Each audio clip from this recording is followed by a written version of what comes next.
All right, Yuppie's out in the middle of the diamond. The umpires have not made their appearances yet. Yuppie, as you can see, trying to rev up this crowd. We're going to have another nice crowd. We've averaged over 20,000 for the first 3 games, and we've got that again here this afternoon. When the umpires do make their appearance, they'll exchange the lineup cards to tell you what appears on those cards. Here's John Sterling. Okay, thank you, Ernie. Chuck Tanner changes his lineup around as the Braves face a pitcher they've never faced before, left-hander Neil Heaton, who has spent his prior career in the American League. And against the left-hander, the Braves put in a predominantly right-hand hitting lineup. Albert Hall leads off in center field. The only lefty hitter in the lineup, Ken Oberkfell, bats second at third base. Hitting third and playing left will be Gary Renicky. Batting fourth, the right fielder, Dale Murphy. Hitting fifth and playing first base today will be Ted Simmons. Batting sixth, the shortstop, Andres Thomas.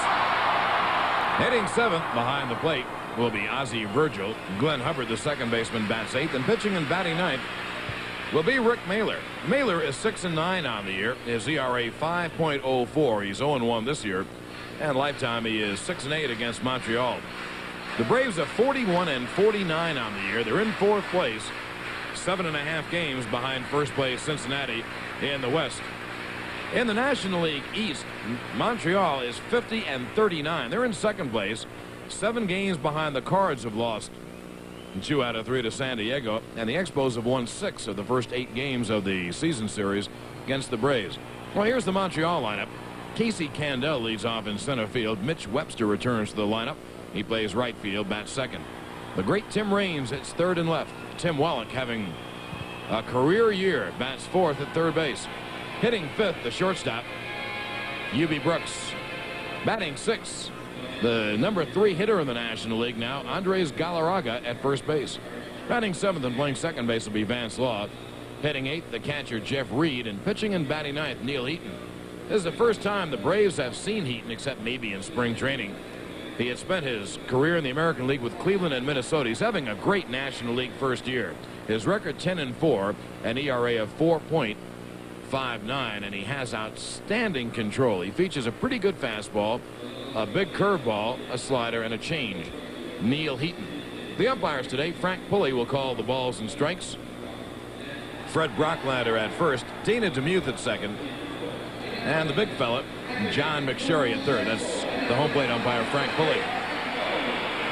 Well, Montreal takes the field. They are a hot team, and since the All-Star break, they've cut 2 games off the St. Louis lead. You see the Cardinals in first place by a full 7 over the Expos. Chicago 9 out. The Mets are 9.5 out and 10 back on the loss side. And then Philadelphia and Pittsburgh. In the National League West, the Reds have kind of righted themselves after having their problems before the All-Star break. They've won 2 out of 3 in New York. They lead Houston by 3.5. The Astros have lost 2 out of 3 to the Phils. Then the Giants are 4 out. The Braves 7.5. Los Angeles 8. And the Padres bring up the cellar in the West. It really is a free-for-all over in the West. But over in the East, there's a lot of hope, especially among teams like the Expos, that the Cardinals, who have to play a whole bunch of games, 21 out of 27 in one stretch, away from St. Louis, will go into a losing streak. Oh, there's the defense for the Montreal Expos. Very speedy outfield of Raines, Candel, and Webster.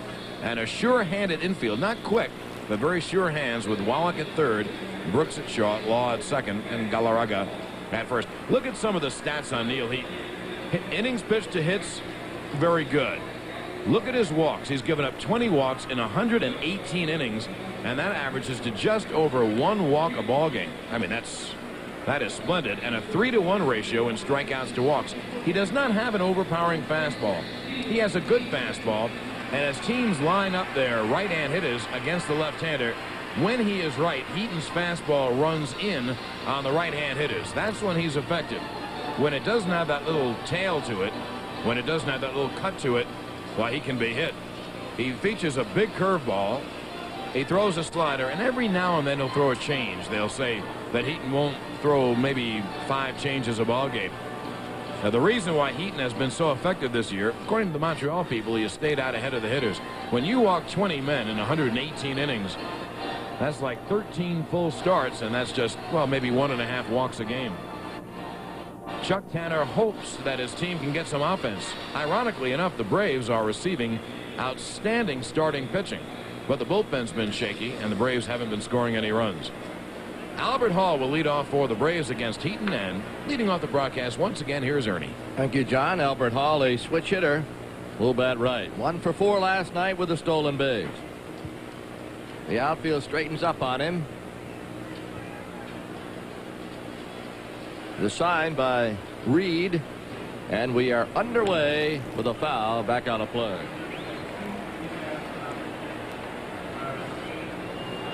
Oberkfell is follow.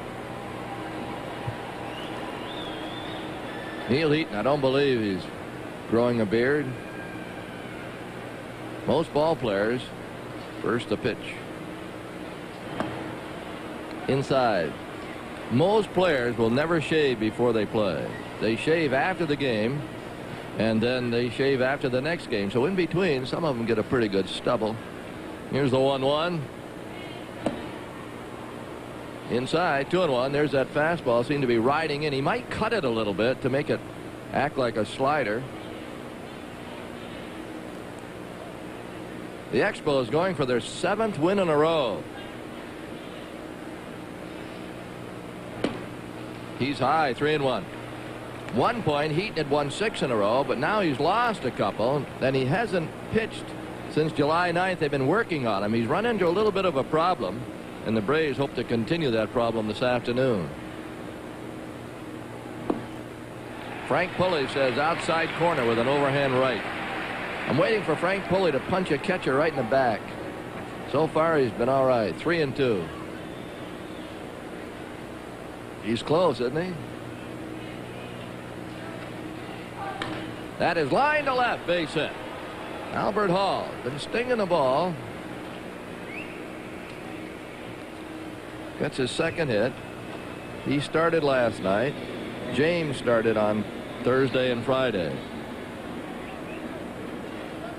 Here's a fastball, but Heaton doesn't get it inside enough. Leaves it over the plate, and Hall rips it to left. Albert has hit the ball very hard of late. Braves have been running on Montreal catching. Don't be surprised if Hall takes off. He has 16 stolen bases. Gerald Perry brought out the lineup card. Chuck Tanner, very superstitious manager, as most managers and players are. If you remember, if you were watching when the Braves won 3 in a row, Bob Skinner, coach, took out the lineup cards. So today, Gerald Perry trying to break the losing streak. There's that trick move to first. We've talked about that, where the left-hander just steps off with the left foot. He doesn't even have to move the right foot, but you've got to be strong to snap it over there. There's the orthodox move. They've worked on that with Heaton. He had a very poor move when he came over, and this year he's picked off 4 or 5 men, mostly by stepping off and snapping that throw.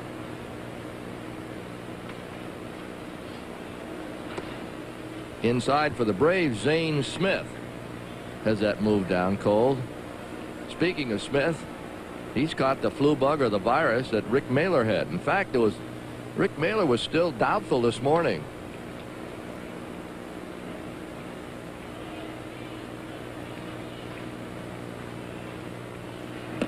Strike. 1 ball, 1 strike. And you know, the pitcher tomorrow night in New York will be Randy O'Neal, and in the locker room, Randy was gulping a lot of cold pills, and he has a kind of a heavy cold as well. Reinicke's on deck. On the open, we showed you that bizarre ending last night, and we commented, if you were with us on Braves TV last night, and I certainly hope that you were, that that ball had to slip out of Garber's hand, or there had to be something that had happened. Quick throw. He almost picked him off. And Fred Brocklander gives him his bird safe sign. Watch him flap his wings. If Heaton makes a good throw, then Hall is picked. It takes so much strength to throw it over there flat-footed. He threw it in the dirt. Galarraga can really handle a glove. They pick him off.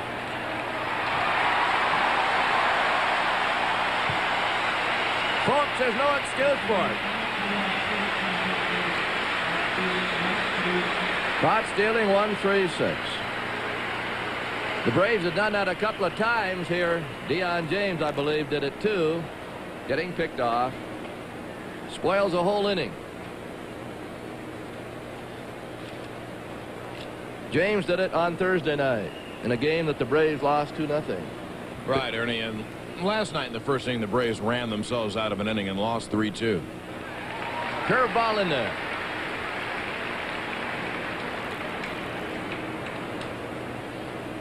Just mark it caught stealing. 1-3-6. Pitcher, first baseman to the shortstop. Fly ball left. Tim Raines right in his tracks. 2 down. Now Gary Renicky. Anyway, I talked to Gene Garber after the game last night. And I said, that pitch slip out of your hand? Because Benedict was on the outside corner, and Garber always tries to throw that changeup outside to right-handed batters. And if he's not out there, it's pretty close. But this one bounced up. He said he slipped in his motion. He said if he'd been throwing a fastball, he could have adjusted. But so there was slippage on the very costly wild pitch. High, 1-0. Renicky has hammered out 5 homers in limited play, has 14 RBIs, batting .247. He loves the fastball. Popped up. Reed runs out of real estate.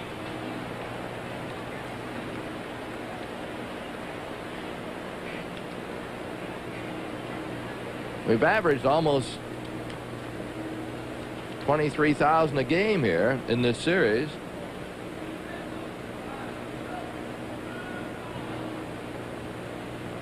Two outs, there's nobody on.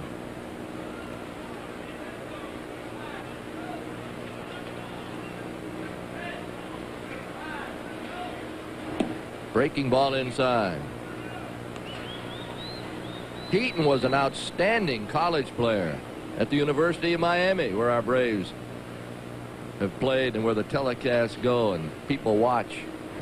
There's a drive to left along the line. Raines chasing it down, and he grabbed it in foul territory. No substitute for speed. Raines just outran that foul fly to left. We look at it again, and the all-star left fielder makes out number 3. Braves fail to score. Montreal coming to bat. Only one rear-engine rider is America's clear-cut #1 choice, Snapper. #1 in rugged dependability and innovative features, like high vacuum mowing with your choice of catchers. Snapper, America's #1 choice. Quick-starting Snapper walk mowers have the same built-in quality and let you dethatch, vacuum leaves, and finish the whole job fast. Ask your dealer about Snap Credit with no money down and low monthly payments. I'm thirsty for it, do you know what I mean? Sweating in the sun, need something cool and clean. Yeah, thirsty for it, 93 in the shade. I'm thirsty for it, and I need thirsty. Nothing cuts through thirst like Gatorade Thirst Quencher. It speeds in fluids and minerals and supplies energy to working muscles. I'm thirsty, thirsty, thirsty for that Gatorade. Gatorade is thirsty for that deep down body thirst. What kind of man whistled the Old Spice tune? He is my daddy. My practically perfect husband. You can count on him. He's the captain of my ship. He's a friend. The Old Spice man, a man's man. Clean, refreshing Old Spice. It's the favorite scent of the American man, and he'll never change his tune. And I love him for it. Old Spice.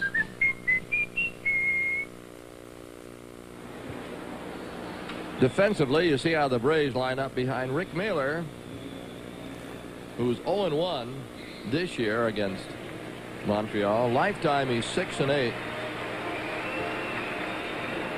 Casey Candel, the jack of all trades. Today he's playing center field. He played right last night. He can play short, second.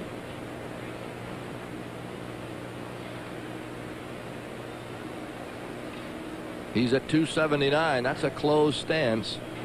Boy, that's a good shot right there. Mailer missed inside. And the left-hander has his foot closer to home plate than has his right foot up closer than the left. That's a closed stance. And there's a bouncer towards short. That's one down. Now Mitch Webster, who's 0 for 8 in the series, batting at 278. He didn't start last night. He's a switch hitter.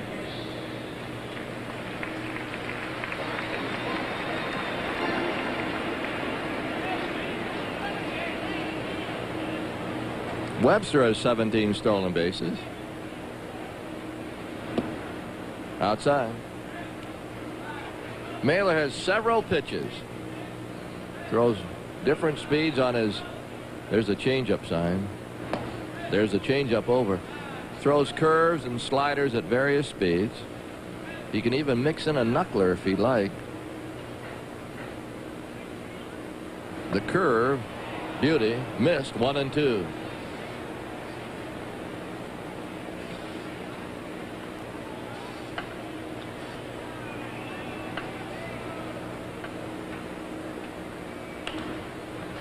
Popped him foul, out of play over the Braves dugout at third.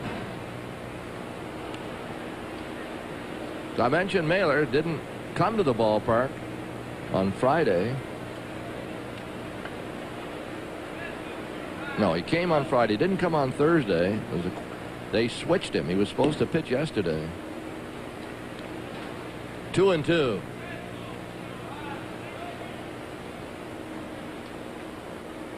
The curve is drilled to right center, but Albert Hall says, I'll try it.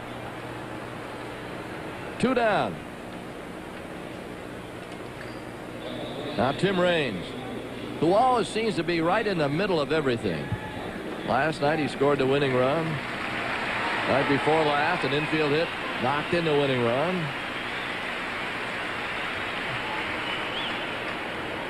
He's 4 for 9 in the series. And he's another switch hitter.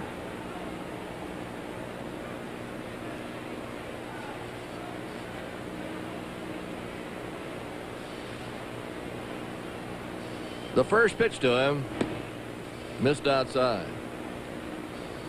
It'll be Braves radio only tomorrow night in the Southeast, with the Chuck Tanner Show airing at 7 o'clock. WSB is our flagship. 100 other stations. Then we'll be back with you on Tuesday and Wednesday from New York. Tomorrow night, Randy O'Neal against Don Schulze. Tuesday on TV, 7:30 airtime. Doyle Alexander against Dwight Gooden. Good matchup. Another changeup. And on Wednesday, Zane Smith, if he's able. He's not feeling well today, against Ron Darling. That'll be a 1:30 start on Wednesday. Got an afternoon game, a businessman special almost. 2 and 1.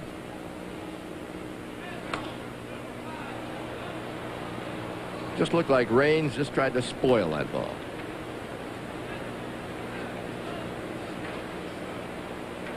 There you see the difference. When Raines wasn't in the lineup, when he was still holding out prior to May 1st, he joined them the first week in May, I think. The Expos weren't playing very well. They were 9 and 14 until Raines made an appearance. And Raines grounds out. And we go to the second. No score.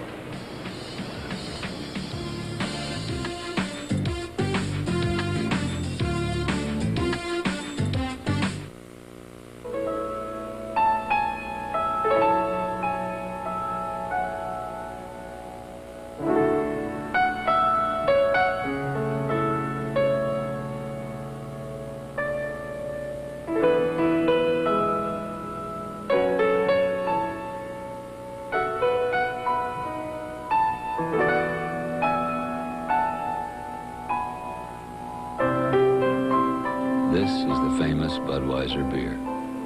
We know of no brand produced by any other brewer which costs so much to brew and age. Our exclusive Beechwood aging produces a taste, a smoothness, and a drinkability you will find in no other beer at any price. Budweiser. Since 1876, your beer.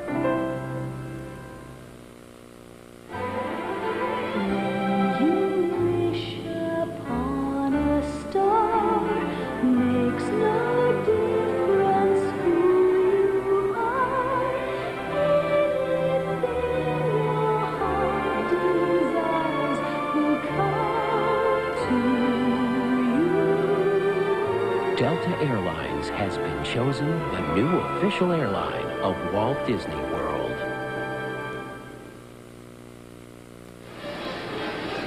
This telecast is authorized under broadcasting rights granted by the Atlanta Braves National League Baseball Club, and it's intended solely for the entertainment of our audience. Any publication, rebroadcast, retransmission, or other use of the pictures, descriptions, or accounts of this game without the express written consent of the Braves is prohibited. Dale Murphy, who's 0 for 10 in the series with 5 strikeouts. He wants to get better today against the lefty. Inside. I mentioned that Heaton pitched at the University of Miami.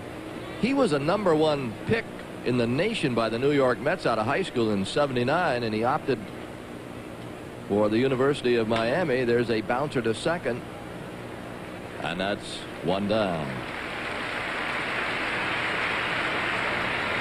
So he pitched at Miami, was 41-6 in 3 seasons, 15-1 in his final year, losing only in the College World Series, unanimous All-American selection in '80, and get this, in 1 game he struck out 23 against Indiana State in 1981.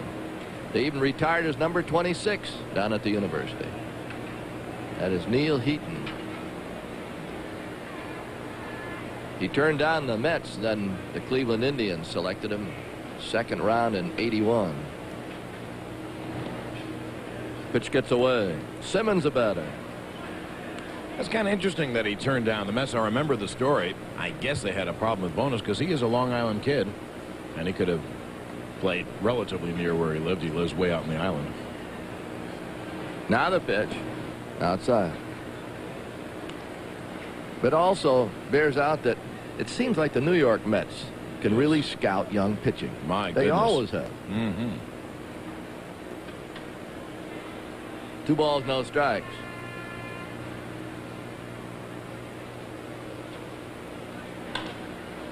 Fly ball right center.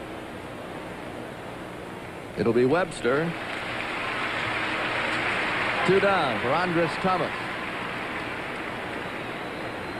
Darrell Evans hit a home run for Detroit today. He now has 20. He becomes the 13th player in the American League with 20 or more homers. Last year there were 39 players who hit 20 or more, so they've got a ways to go. That's because of the DH. Here's Thomas. In the National League in '86, he had 18 that hit 20 or more, and right now there are 9 players that have hit 20 or more, and there's many sitting right there with 15, 16, 17. So the National League will exceed last year for sure. Strike.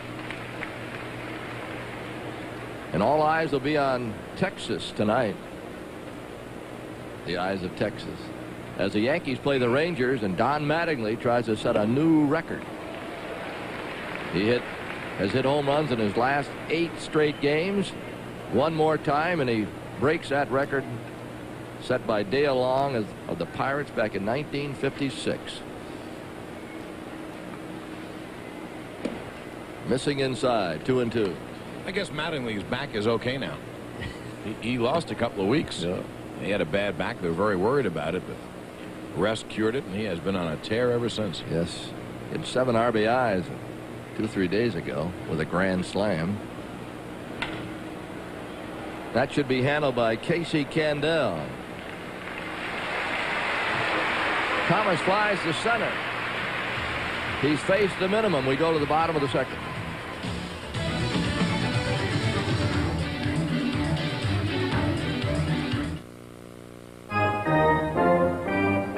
California Cooler would like to invite you to partake in America's favorite pastime. And while you're at it, you might want to watch a little baseball.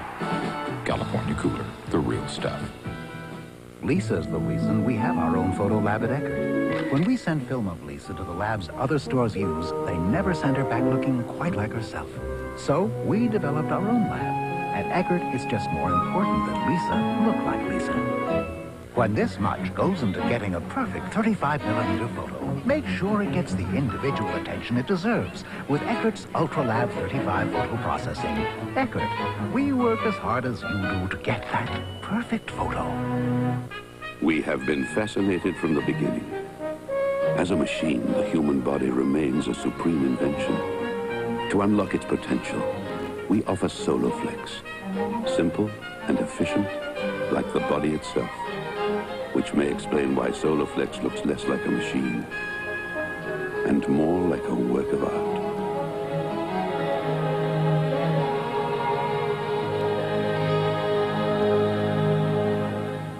Tonight, before history, beyond imagination, Clash of the Titans, 7 Eastern on the Superstation tonight. The never-say-die Atlanta Braves aim to take a bite out of the Big Apple when they battle the world champion Mets. Braves versus Mets, 7:35 Eastern, Tuesday night. There's batting coach Bobby Winkles of the Montreal Expos. He injured his left shoulder and to go to surgery. There's a pop foul by Wallach. It's going to be just out of play. Bobby Winkles, one of the few that came from the college coaching ranks and went into professional baseball. Been a very good coach, been a manager.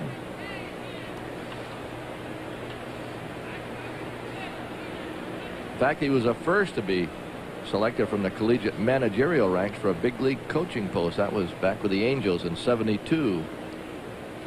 We're playing in the bottom of the second. Tim Wallach, who's been hotter than a firecracker. Ever heard that expression before? I'm sure you have.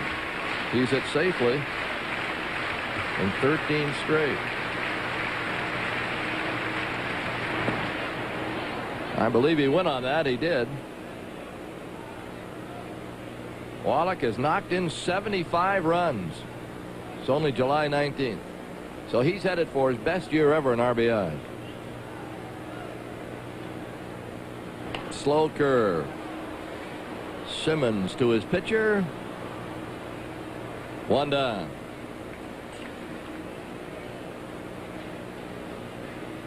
Now Hubie Brooks.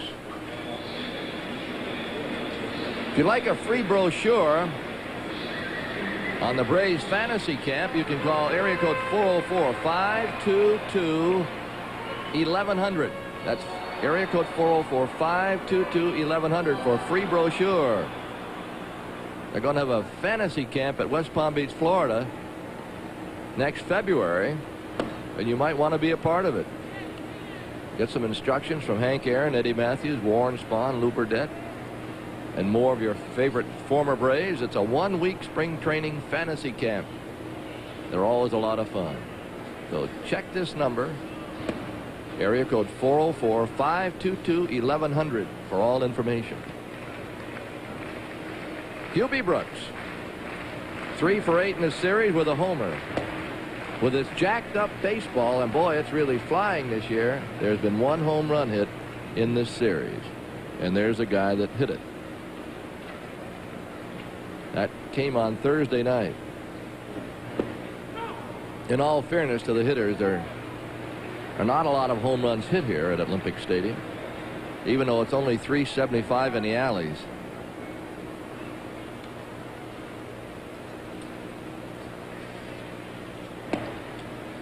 Good pitch. We've got a full count.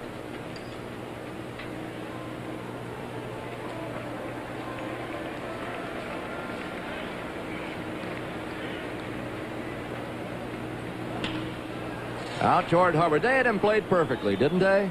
Hubbard was over toward second base. Hardly had to move for that grounder. On Galarraga. Galarraga, 3 for 11 in the series. He struck out his last 3 times, however. That was so ironic that Garber wanted to strike him out, but the wild pitch came along, and then he got Galarraga, but the quarter horse had been stolen. And the pitch just outside. 1 ball, no strikes. The Braves have lost in this series 3-2, 5-4, and 2-0. I already gave you all the stats on Montreal since Raines got back, how much they're playing over 500. In the last 62 games, they've averaged 5 runs a game. And boy, that's a lot of runs. And that's why they are where they are, just 7 games back to Bob Rogers with the sunflower seeds. Wish I had that concession for the major leagues. Yeah. 2-1. He hit that one right off his dog. 2 balls, 2 strikes.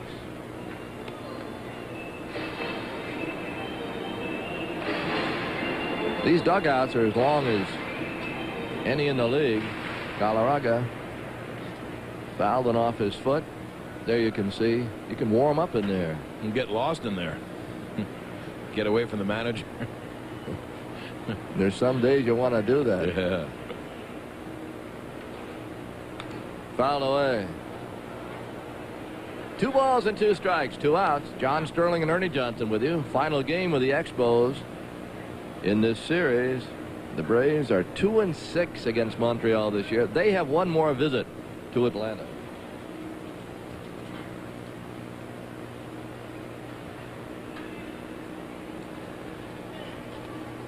Virgil with a sign. And the 2-2 is high. 3-2. Well, what will he get on a 3-2 call? Curveball. Fastball. You were close, John. I knew it would be one of those two. Hey, the Reds have starting to score some runs again. They scored 3 in the 2nd inning in New York. They lead the Mets 3-0.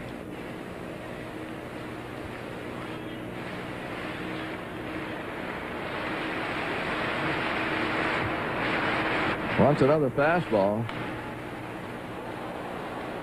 Ozzie can really hide those signs. It's tough for us to pick them up. 3 balls, 2 strikes. Catchers put their mitt on their left knee to keep the third base coach from picking them up. And then they put it close in on their thigh to keep the first base coach from picking it up.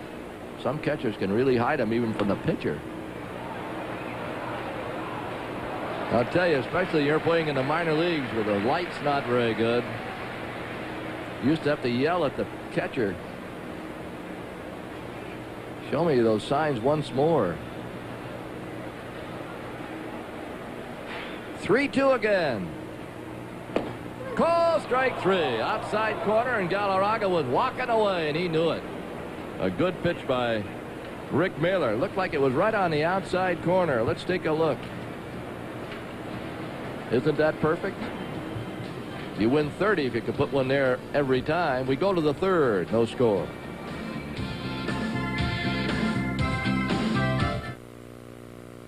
Be right back, Pop. This bud's for all that you do. Hey, Pete, come here. This here? Hey, my glove.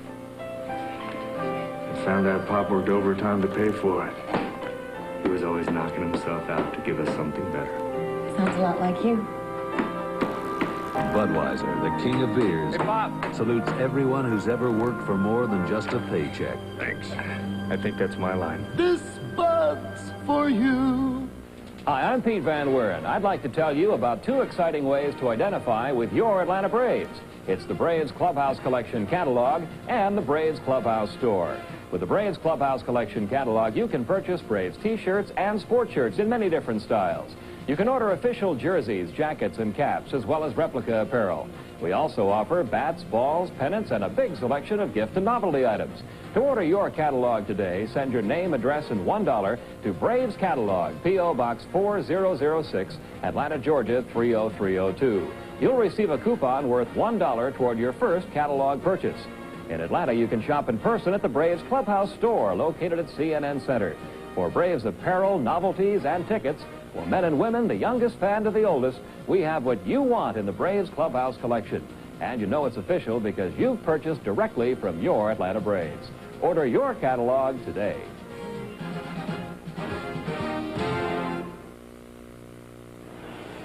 Attention Dale Murphy fans, order a Braves Clubhouse collection catalog by August 3rd.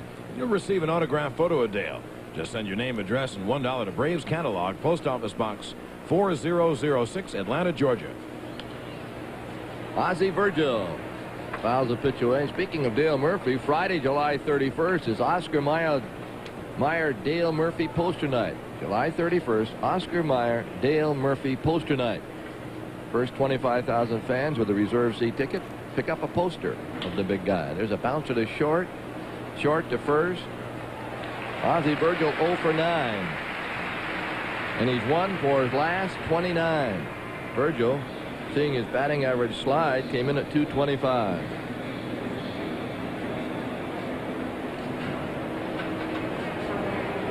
Glenn Hubbard, the batter.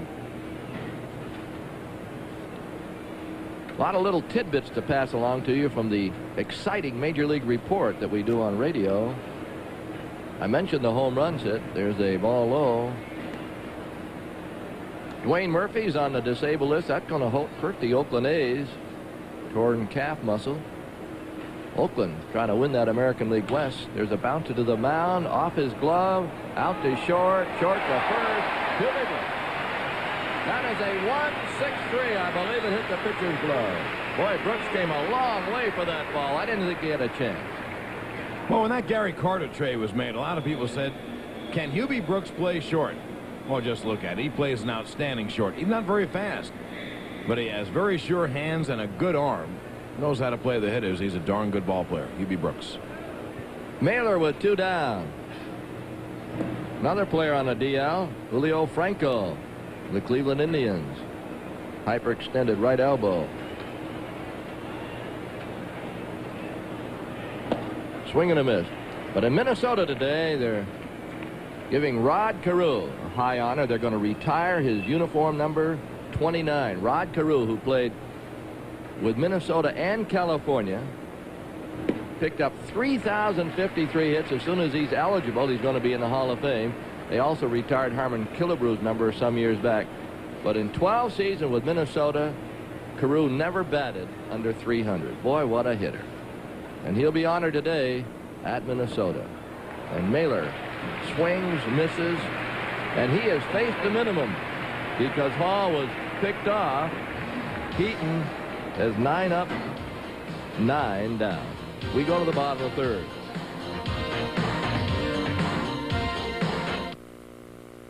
Good friends like you are so very hard to find. Stand by me, you understand. Gonna share a Coca-Cola with a friend of mine. This is the life, these are the real things. You're the heart of it, yeah. Every day, in every way, Coca-Cola's a part of your life. When Coca-Cola's a part of your life, you can't beat the feeling. Lisa's the reason we have our own photo lab at Eckerd. When we send film of Lisa to the labs other stores use, they never send her back looking quite like herself. So we developed our own lab. At Eckerd, it's just more important that Lisa look like Lisa. When this much goes into getting a perfect 35mm photo, make sure it gets the individual attention it deserves with Eckerd's Ultra Lab 35 photo processing. Eckerd, we work as hard as you do to get that perfect photo. America, do you know your Superstation channel number? Look at your cable box now. Tell us your channel number and become a Superstation super viewer. Send us your name, address, and Superstation channel number. If we choose your card, you'll see your name up in lights. And you could win this giant screen TV plus free cable. Check the Superstation every night from 7 to 8 Eastern and 7 to 8 Pacific to see if you're eligible to win. Look at your Superstation channel number now. Write it down, send it in, and be a Superstation super viewer and win. This portion of Atlanta Braves baseball is brought to you by Budweiser. Beechwood Age for that distinctively clean, crisp taste that makes Budweiser the king of beers. For all you do, this Bud's for you. Van Slaw leads off the bottom of the third. 3 for 11 with an RBI in this series. All 3 hits, doubles. Curve strike. In other games, Cincinnati 3, New York nothing. Bottom of the second, Hoffman against Mitchell. Only other score to report in the National.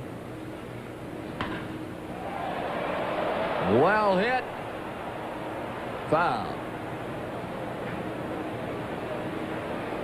Law is stronger than you think. He hit 17 homers as a member of the Chicago White Sox one year.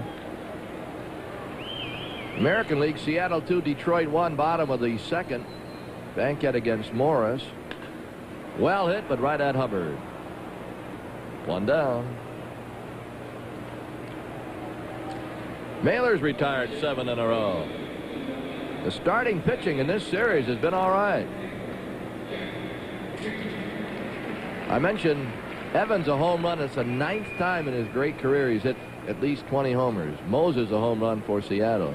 Oakland at Boston, no score, bottom of the 4th. Olivares against Nipper. That's all we have to report thus far in the American. Jeff Reed batting only 183. He's 1 for 2 with a double in this series. Fitzgerald's done most of the catching. Tries to beat out a bunt. 1 ball, 1 strike. That was a little push bunt toward third. It's a drag bunt if a left-hander tries to drag it toward first.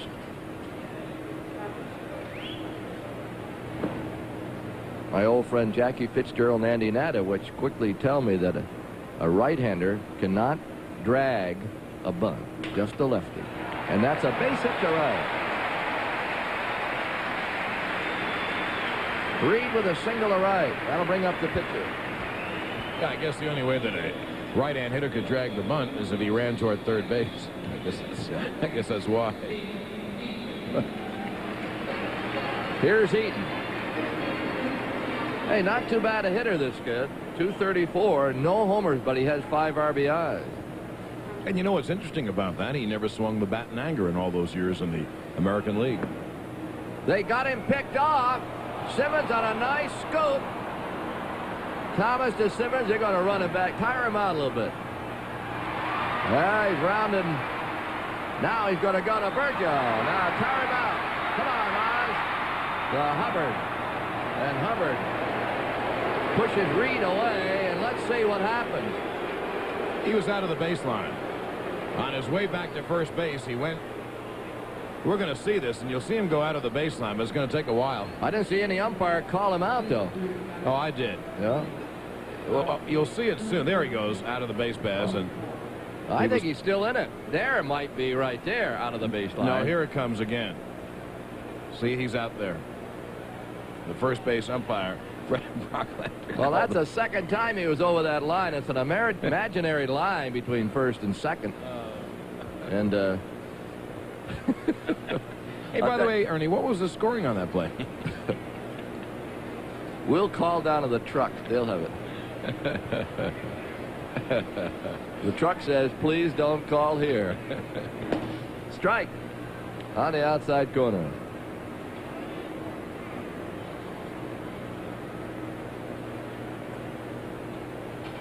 And the 0-2. Strike. That'll do it. We move to the 4th inning, no score. Can anybody find out? Remember when rock had no message, no meaning, no nothing but pure fun? It was fun rock, music you can't forget.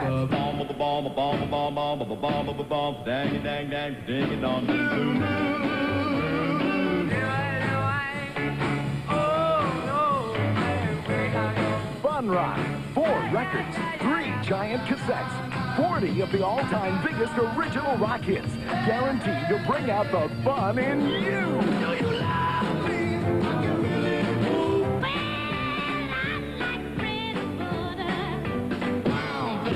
Songs your body can't resist. Hang on, Snoopy, Snoopy, hang on. You also also get the world's wackiest rock hits. Split splash, I was taking a bath.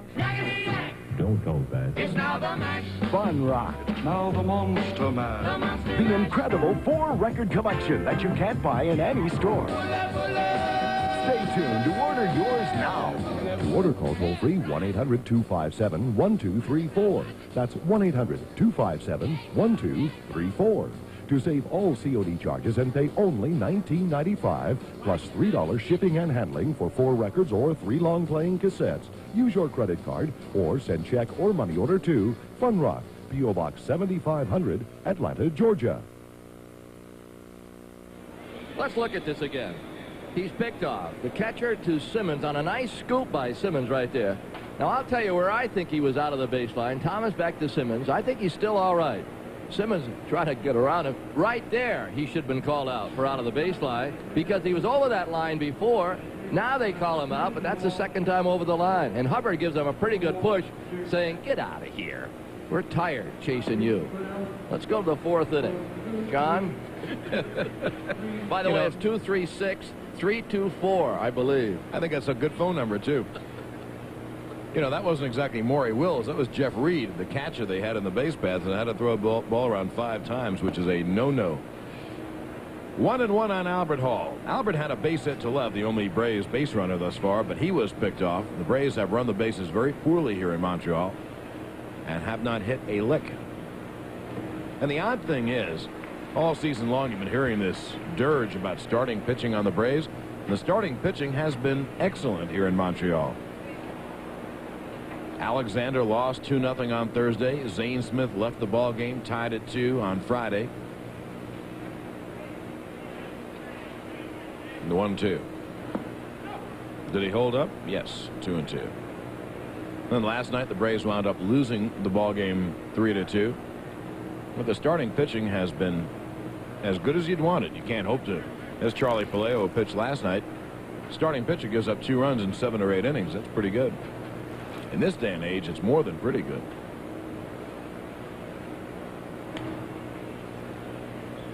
Where the base runner Reed took that wide sweep, that's where I thought he went out of the baseline. Why I say when he was on the other side of the line, he wasn't, because that was his second time over that line. They didn't call it the first time, so that was funny. I'm sorry, folks. Lace to center field. Candell.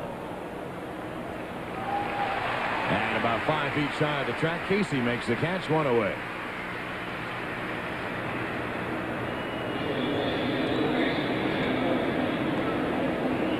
I think the Cardinals had a streak of 21 out of 27 on the road. Now they've played 3 games, so they're still on the road for quite a stretch. And the Expos feel they keep winning, they're going to be right in the pennant race. I think their feeling was, John, that the Cardinals, when they go west, they haven't had a very good history out there on the coast. On the first pitch, Oberkfell pops it up. Jeff Reed has a play.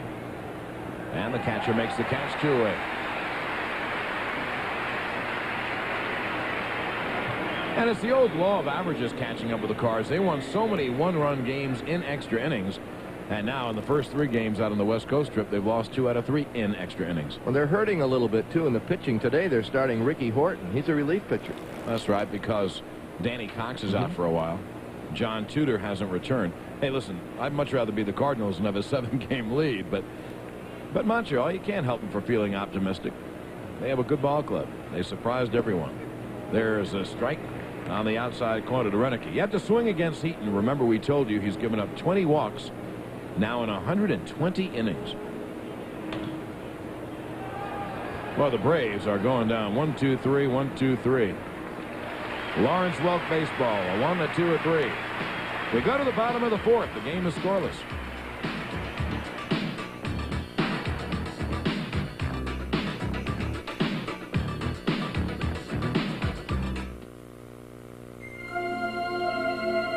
With every Budweiser enjoyed, the promise endures. The promise of genuine quality. Quality you can taste. Clean, crisp, Beechwood aged Budweiser. Always certain, always satisfying. Because we know you wouldn't have it any other way. That's why this Bud's for you. When you have trouble falling asleep, take the sleeping aid ingredient that's the doctor's choice. The one in Sleepinol, not in Unisom. In a survey, 7 out of 10 doctors chose the sleeping aid in Sleepinol. Sleepinol contains the doctor's choice to fall asleep fast. This woman has an irritating rash that's inflamed and itchy. She's using maximum strength Cortisone 5 to go deep below the skin's surface. Cortisone 5 gets under the itch for soothing relief and help in healing. Cortisone 5, itch relief and help in healing. You know, I love the excitement in Atlantic City and Las Vegas, and okay, I get VIP treatment. Now you too can get VIP treatment and big savings just by carrying the Players Club Go card. You save money on rooms, on top-name entertainment, on food and beverages. Just join the club that's honored the world over. Atlantic City, Las Vegas, Reno, Tahoe, the Caribbean, all around the world. Hey, no strings attached to get the club's benefits. You listen to Telly? Call Players Club today. Are agents like Norby Walters turning college athletes into professionals before their time? Hear his story on the sports page. 11 Eastern on the Superstation tonight. Casey Candell leads off for the Expos here in the bottom of the 4th. And the little guy blips it to left center field for a base hit. Casey Candell had him on the star of the game last night. Terrific young man, and he just happy to be playing. He doesn't care where he plays. He prefers second base. He likes to play anywhere.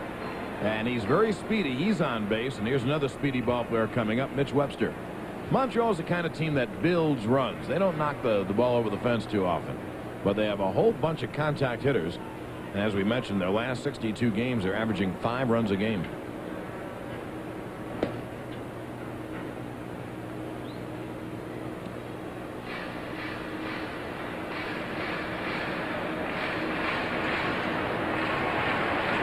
In the Montreal lineup today, outside of the catcher and the pitcher, everybody is hitting from 275 on up.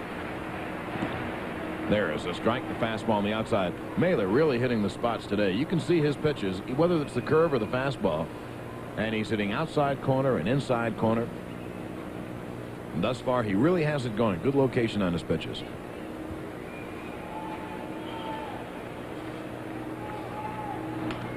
There's the change popped up to short right, Murph. And there's one away.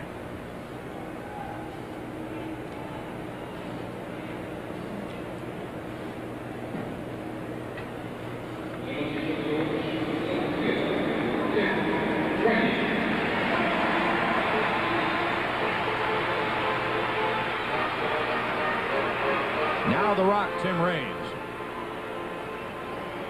who could run for mayor of Montreal or governor of the province. Raines grounded out his first time, but he's been on base throughout the series. His last 11 times at bat, he's had 4 walks and 4 hits. On the outside corner. When Mailer is right, he never throws the ball over the middle of the plate. He works inside corner, outside corner, up and down.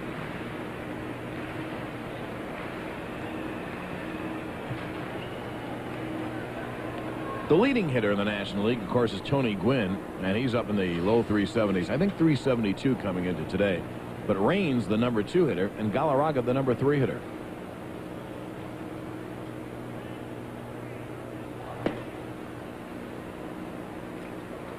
One and one on Tim. Tim Wallach on deck. Raines can pull a ball. It would be a curveball. He seems to handle the fastballs and try to hit him to center and left center and pull the curveball. He took a long look at Jackie Moore, the third base coach. They might run Candell here, play hit and run. Mailer thinks so, and he throws over there.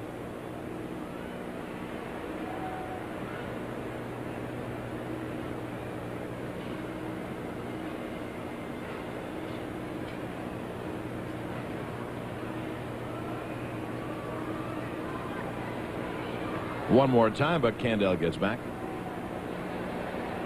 It'll be a 1-1 coming up to Raines.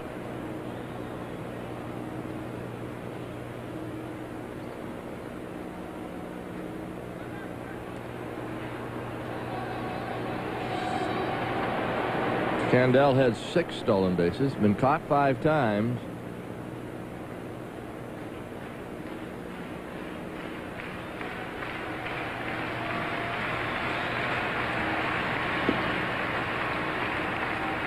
Now 2-1 on Raines.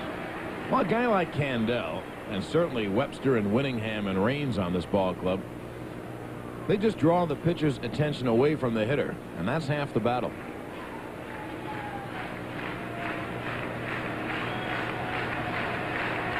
Mailer ready for the 2-1 pitch. There goes Candell. Inside, the Virgil throw is in time. Good throw by Ozzie.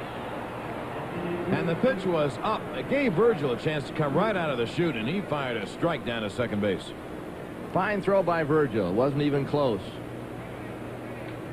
Thomas will have the ball waiting for him.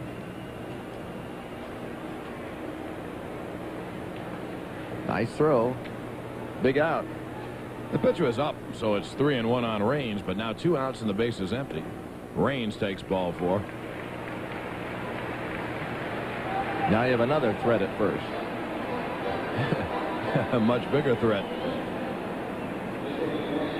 Raines, who not only steals bases, but his percentage every year is as high as anyone in the game. He has stolen 26 times in 28 tries. And with 2 out, a natural time for Raines to run with a good hitter like Wallach up. You know, you hear all this stuff about taking the bat out of his hands, but if Raines goes to second base hit brings him home. Look at the RBIs that fella has. 75 ribbies. And I think Ernie made this point the other night. 34 ribbies with 2 men out. Now 2-0 on Wallach, and it doesn't get easier because Hubie Brooks a very good hitter on deck. Wallach with a sweeping swing, and that's why he stands so far away from the plate. He's a long ways away.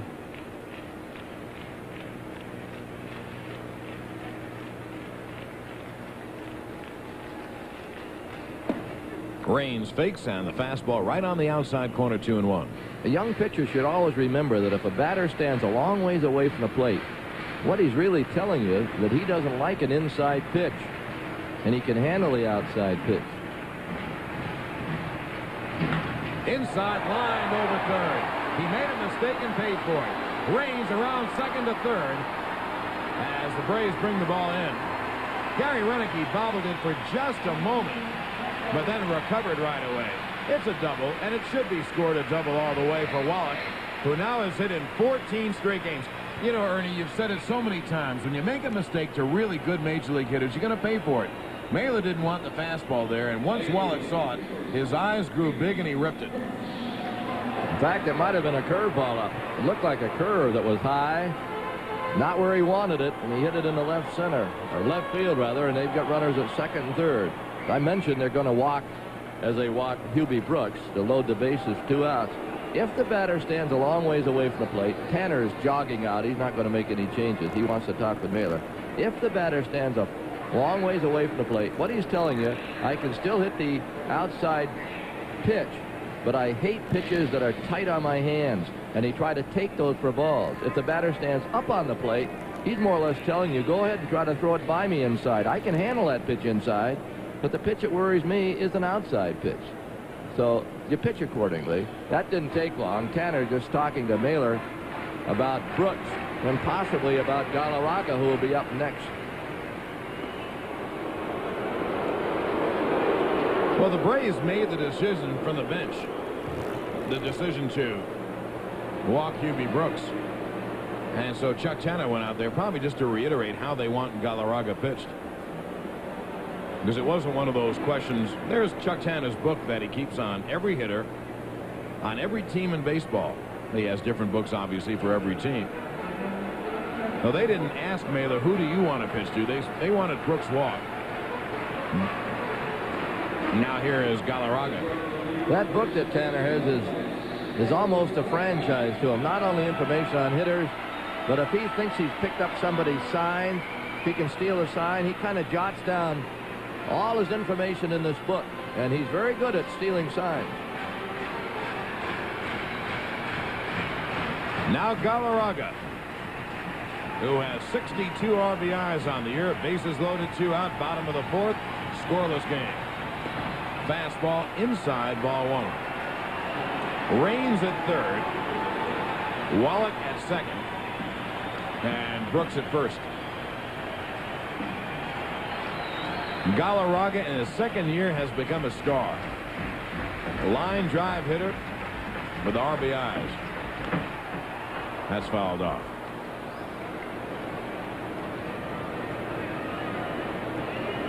Boy, look at those numbers. Those are some numbers. I'm not saying he's a 330 hitter now, but gee, a 300 hitter who drives in all those runs and plays first base the way he does. Now the Braves have another meeting as Simmons and Virgil talk with Mailer, and they have to be talking really about Galarraga.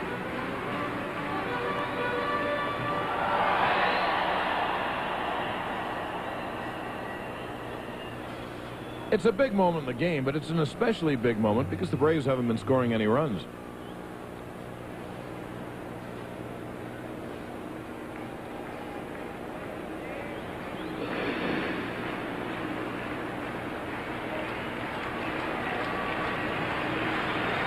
Expos have him loaded up with 2 out. It'll be a 1-1 pitch to Galarraga.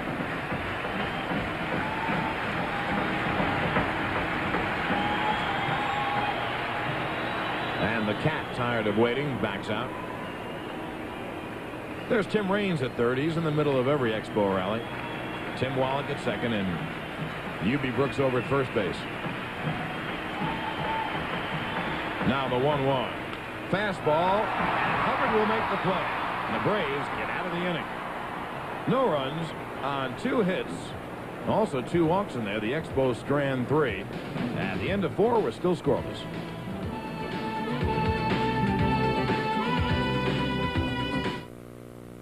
How does Giants nose guard Jim Burt cure athlete's foot?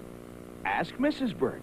I give him NP27. It has an ingredient recommended by doctors. Works strong. Works fast. NP27. Nothing's a better cure for athlete's foot. Pete Rose just got tough. Because now I use Tegrin medicated shampoo. Head and Shoulders, not tough enough. Tegrin's 4 times tough on all 4 major causes of flaking and itching. Get 4 times tough with Tegrin.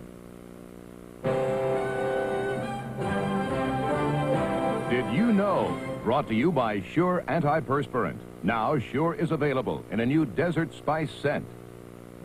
Rod Carew got his 3,000th hit on August 4th, 1985, the same day that Tom Seaver got his 300th win. But did you know that in 1967, Tom Seaver won the National League's Rookie of the Year award, while that same year, Rod Carew won the same award in the American League? It's happening. You're about to experience a whole new feeling with new Sure Desert Spice scent. It'll add new spice to your life. Now we'll take you to a light, refreshing place with Sure Powder Dry scent. Leave it to Sure to help keep you powder dry all day long.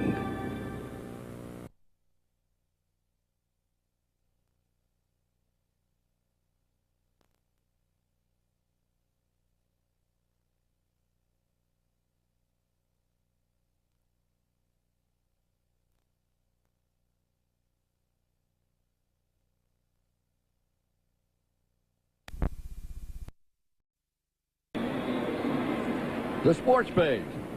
Larry Conley joins Charlie Neal and Paul Ryden to bring you the week in sports, including Don Mattingly's amazing home run streak, the British Open, and another Carey's Corner. That's Skip. Tonight on WTBS, Agent Norby Walters is a guest. That ought to be pretty interesting. Indeed. We go to the 5th inning. It's a scoreless ball game. And Neil Heaton, who has been almost perfect, will face Dale Murphy, Ted Simmons, and Andres Thomas. Braves have had 1 base runner. Albert Hall led off the game with a base hit and promptly was picked off. U.B. Brooks at short handles the play. 1 away. Well, Neil Heaton has such good control, the Braves go up there swinging, and they're making out in lightning time. That's Buck Rogers, the Montreal manager, who has been a front runner for Manager of the Year. That's another book that all teams keep. This shows tendencies on every hitter, on every pitch. That's the Montreal dugout. That's Buck Rogers' book. In other words, they chart every time at bat that the opposition has. And so if, for example, Ken Obergefell on a curveball hits a fly ball to left, that's charted. So they see where he hits every kind of pitch every time up against him. And they hope, that's how they position the outfielders, and they hope that the tendencies remain. Of course, sometimes you swing late on a pitch and fool people. Sometimes the pitch hangs there a little bit and you can get up on top of it. Line by Simmons to deep left field. Raines back on the track. Just a long out. Ernie mentioned how short the distances are. 325 down the line, 375 in the alleys, and 404 to dead center. But there's a but. The players tell you that from 375 and left to 375 and right in the power alleys, the ball simply does not carry well. And so Simmons' fly ball kind of hung up there 2 away.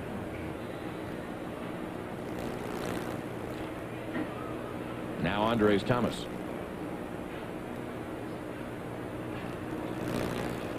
You know, we tell you Heaton doesn't walk anyone. He hasn't had a chance to. He hasn't thrown more than 2 pitches to most of the Braves hitters. There's ball 1. In the bottom half of the inning, Pete and Skip will come on over as we will wend our way to radio. That's fouled away, 1-1. The Braves no runs on 1 hit. And the Expos no runs on 3 hits. You know, when you're in a winning streak, and if you're a pitcher and you're not pitching very well, you get caught up in that winning streak, like Heaton apparently has done today. And you want to be a part of it. You want to contribute. He's had 2 bad outings. He hadn't pitched since July 9th. They had him working out, trying to straighten him out.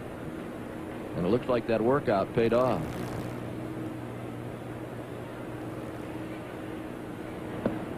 He's behind Thomas now, 2-1. If Andres reaches, then Ozzie Virgil on deck.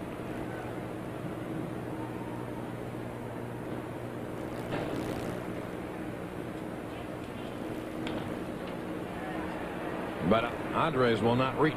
That's Galarraga in foul territory, and Neil Heaton is breezing through, pitching a 1-hitter.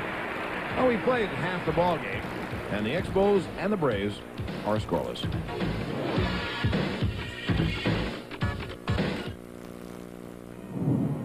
It was so simple. Really, a direct electrical charge here heats up the carbonized filament here, which in turn excites the gases trapped in here, and voila. Well, it's very nice, Thomas, but I wanted a Bud Light. If you want the great taste of Bud Light, ask for it. Don't feel bad, Thomas. It's not a complete loss. Bud Light, because everything else is just a light. Silver Eagle Records presents the superstar sound of Motown. Marvin Gaye, Smokey Robinson, and the Miracles. The solid gold hits that define the sound of young America.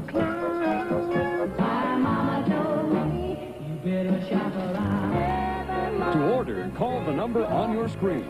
Now you can cruise or dance to the sound of the Motor City Beat, only through this exclusive TV offer. Marvin Gaye, Smokey Robinson, and the Miracles' greatest hits, available on 3 LPs or 2 long-play cassettes, just $14.95. Compact disc, only $16.95. To order, write, or call the number on your screen. Do it now. Tonight, before history, beyond imagination, Clash of the Titans, 7 Eastern on the Superstation tonight.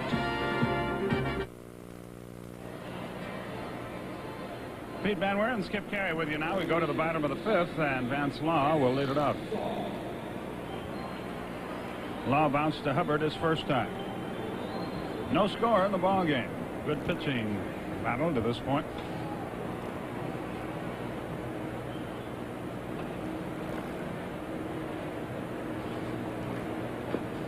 The let-up is in there for a strike, 0-1 to Law.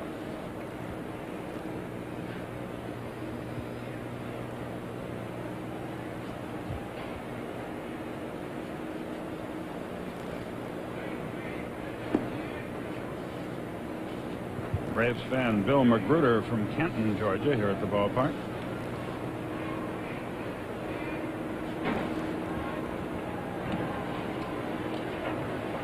Two balls and a strike. Law, the fleet-footed Jeff Reed, and then the pitcher Neil Heaton here in the fifth.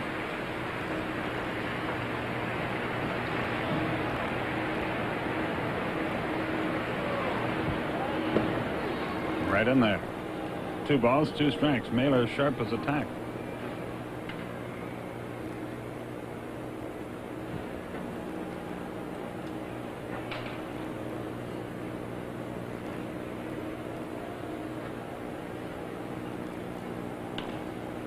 High pop. That should be easy. Ted Simmons in foul territory. 1 out. Law is retired. Here's Reed. He singled his first time back in the 3rd. Boy, that was a funny play. A rundown play with Jeff Reed. I've never seen anything quite like that anywhere. Pete had a great line. I said it was 2-3-6-3-2-4. Strike called, and Pete said, sounds like a Mongolian zip code. The left-hand hitter waits. Look like little kids playing tag. Simmons is chasing him one way, and all of a sudden he's chasing him back the other way. Never threw the ball to anybody. The 1-1. At the knees, good live fastball.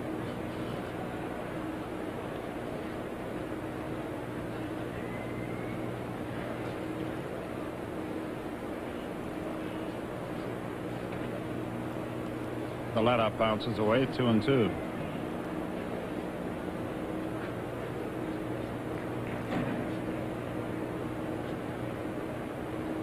One out, nobody aboard.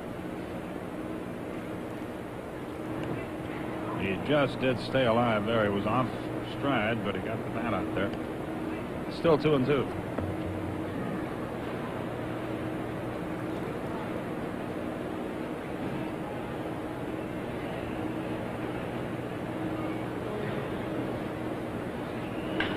Hot shot, great catch, Andres Thomas.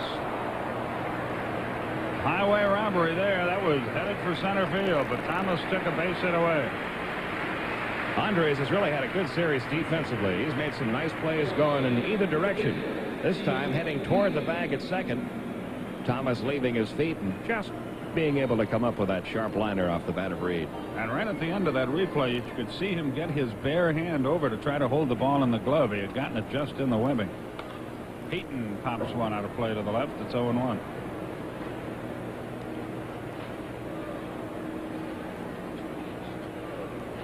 He was a strikeout victim his first time. Fastball moves him off the plate. 1-1. No television in New York tomorrow. We'll be with you at 7:30 Tuesday night. The let-up is outside. Dwight Gooden pitches that game against Doyle Alexander. On Monday, Randy O'Neal against Don Schulze. Simmons digs it out, and that's that. And another easy inning for Mailer. 1-2-3. At the end of 5 complete, we are scoreless.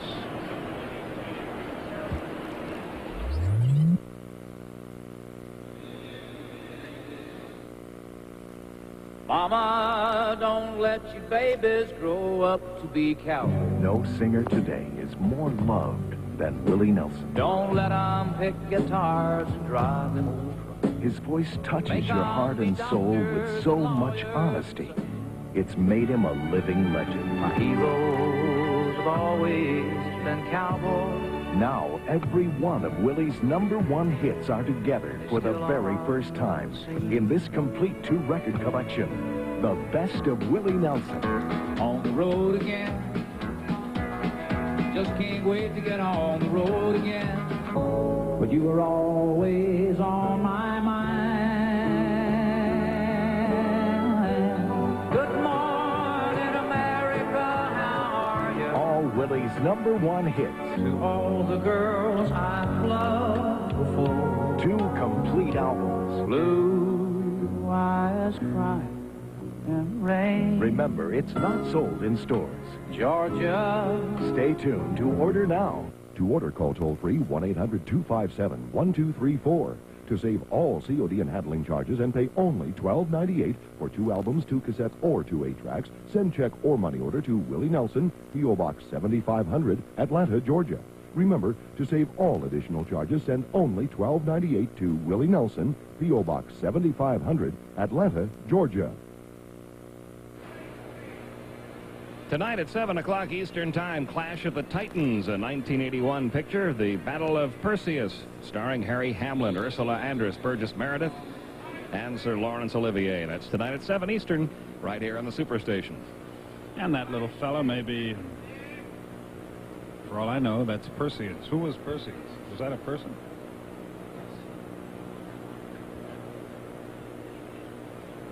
Our research staff is hard at work trying to find out who Perseus was. Ozzie Virgil leads off the 6th. And hits one hard, but foul to left.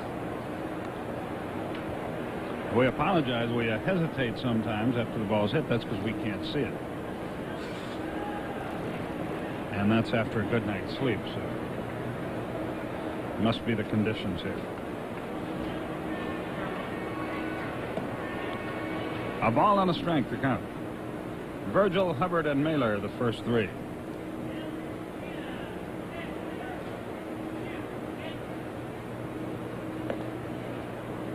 Two balls and a strike. And the other baseball, Cincinnati at it again. They lead the Mets 3-1 after 3.5. No other National League action has started yet, or at least we have no scores to report. 2-2 to Virgil. Seattle and Detroit 2-2 after 4.5. Hey, he has really been struggling, and that extra base hit, I think, was a home run. Oakland 3-2 over Boston after 5. Cleveland got a run in the first at Chicago. Toronto got 2 in the first at Minnesota. Baltimore and Kansas City scoreless after 1. California failed to score in the first at Milwaukee.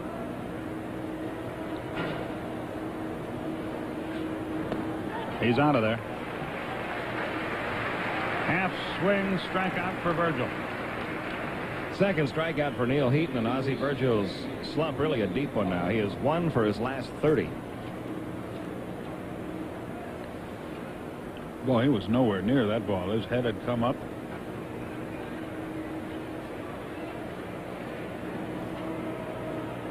Hubbard bounced to short his first time. There's a strike. It's 0-1.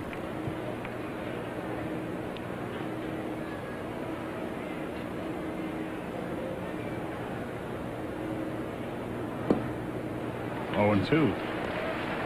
Heaton has been razor sharp. All singled, got picked off in the first. There has been no other Atlanta base runner. That's subject to change. It'll be a double for Hubbard.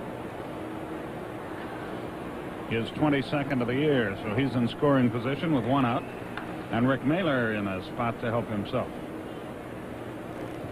First time today the Braves have had a runner in scoring position. Wallach playing well off the line at third.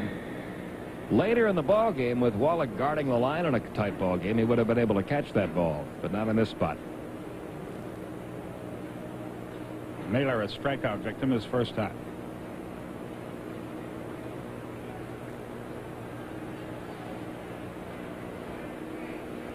Was Perseus a person? I'm not really sure on that. But Professor. I know. It's the wrong topic. You're not a student of the ancient Greeks? Not really.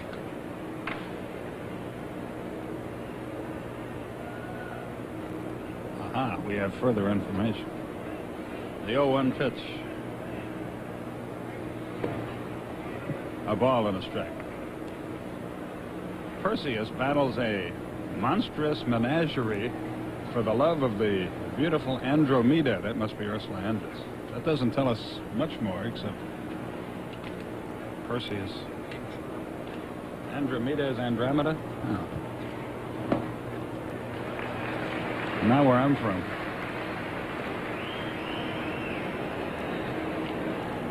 1-2, the count to Mailer. Anyway, that's Clash of the Titans is at 7 on TBS. And then the National Geographic Explorer.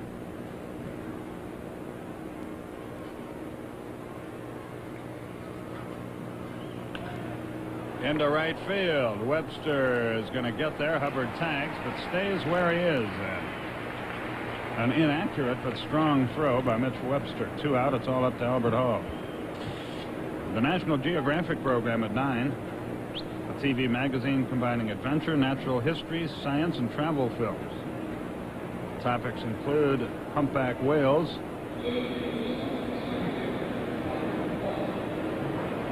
and some other stuff.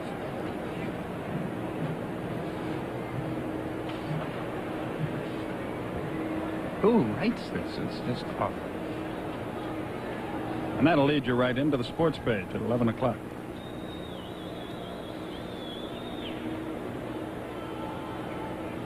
Runner at second, 2 out. Hall is singled and flied to center. Neil Heaton gets ready. He's pitched a good one.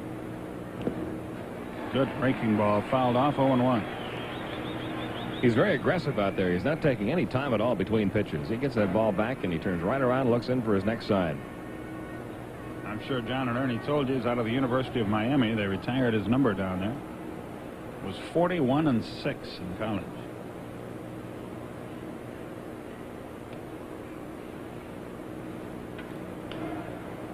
Okay, he's quickly out in front, 0-2. When a pitcher pitches that way, a lot of pitchers pitch that way all the time, but he seems particularly anxious to, once he gets the ball back, to go right after the hitter again. It shows that he's very, very confident about his stuff. He feels real good about how he's throwing. If he didn't, he'd be taking little walks and thinking a little more out there. But he must have everything really working for him well today. Well, he's allowed just 2 hits, and we're in the 6th. He's struck out 2, hasn't walked anyone.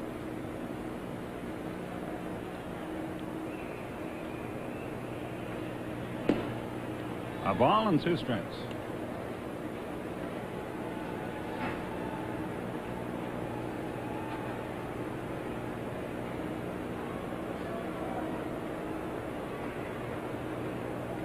Runner at second, 2 out.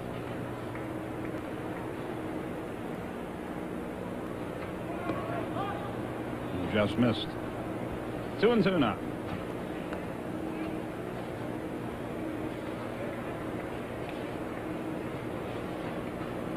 Albert Hall out of Birmingham, Alabama. Hubbard carries the lead run at second. And Heaton is ready to go to work.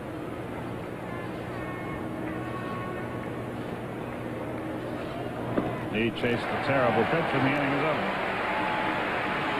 Hall out on strikes. Strikeout number 3 for Neil Heaton. 1 hit, no runs, no errors, and 1 left. Braves leave their first base runner. We go to the bottom of the 6th. No score. My father had a heart attack, so I asked my doctor how to help keep my heart healthy. He recommended a low-fat, low-cholesterol diet, moderate exercise, and more fish. Since I don't eat enough fish, I take Cardio Omega-3 capsules. Why Cardio Omega-3? It has the important ingredient from fish most diets lack, which many doctors believe is a natural way to help reduce high cholesterol and help lower the risk of heart disease. So I take Cardio Omega-3 every day. I feel great. After all, I've got a lot to live for. How far do your kids have to go when they need information in a hurry? I better get to the library before it closes. If he only had the new Encyclopedia Britannica at home, he wouldn't have to go through all this. He could be learning right now about science, art, medicine. A 2-volume index makes subjects easy to find, and thousands of illustrations bring them to life. The new Encyclopedia Britannica. It's your key to the information age. But they can't use it if they can't get to it. Call this toll-free number for a free booklet on Britannica. Plus, receive your first copy of Britannica World Data Annual. It's free from Britannica Home Library Service when you acquire Britannica. Preview Britannica and receive free this 3-volume desk reference set.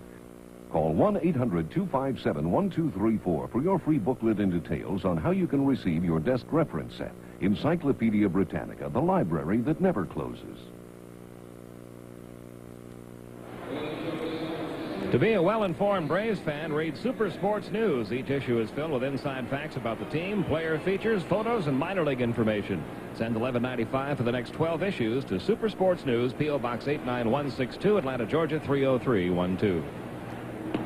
Bottom half of the sixth inning, top of the order, and Casey Candell looks at a strike.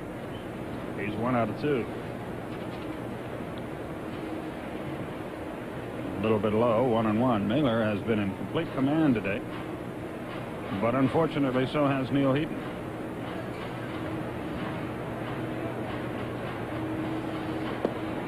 Threw him a fastball. He's had a good one today, 1-2. There's your line score. We are sailing through this game.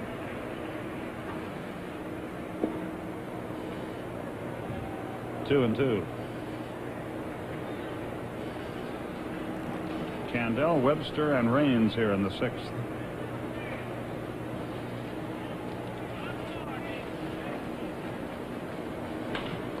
Should be easy, Andres Thomas. 1 down. Candell retired, and Webster the batter. He's lined to center and flied to right.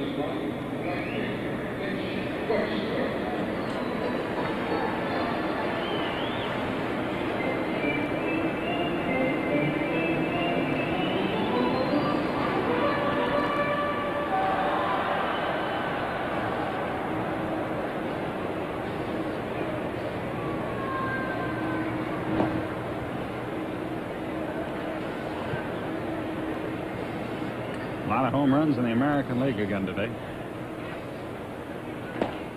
On the corner. 1-1. 4 of them already in the Seattle-Detroit game. They're in the 6th.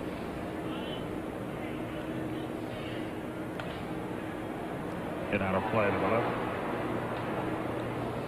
Detroit now leads Seattle 4-2. Darrell Evans has another, his 20th of the year. Oakland still 3-2 over Boston after 5.5. White Sox 3-1 over Cleveland after 1. All the runs have come on homers. Up the middle. Can Thomas get there? It'll be a hit.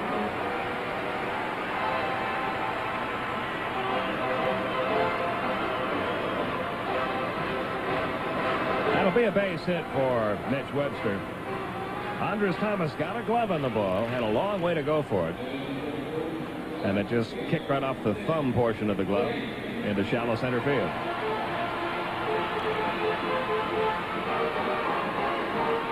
As you can see, Thomas felt he should have come up with it. Raines has bounced to second, and he has walked.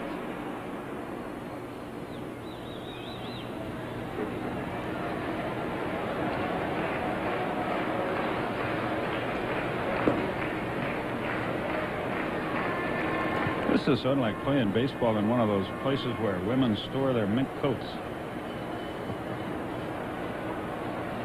Sort of clammy, gloomy.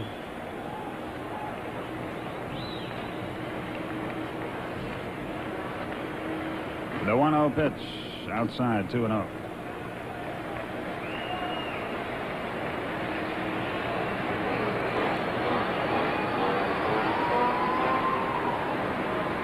Cincinnati still leads the Mets 3-1 after 4.5. Philadelphia, Houston underway. They're scoreless after 1.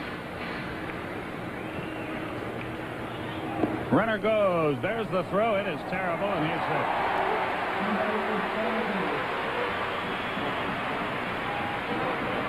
That is Webster's first stolen base and his first attempt of the year. He didn't get a really big jump there, but Ozzie Virgil's throw just got away from him, sailed on him. Andres Thomas had to come clear across the bag to take it.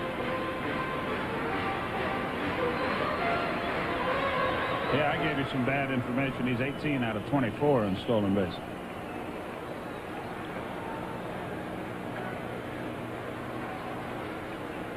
Mailer wants them to run through the signs again now that the runner is at second. And that's a very important run.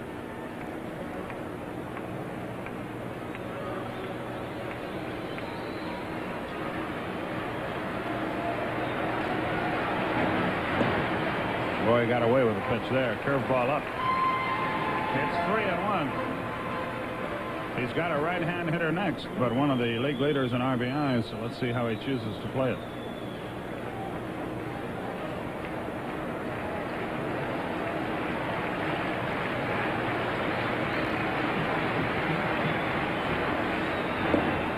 He got a strike on the outside corner, threw him a fastball, and the count is full.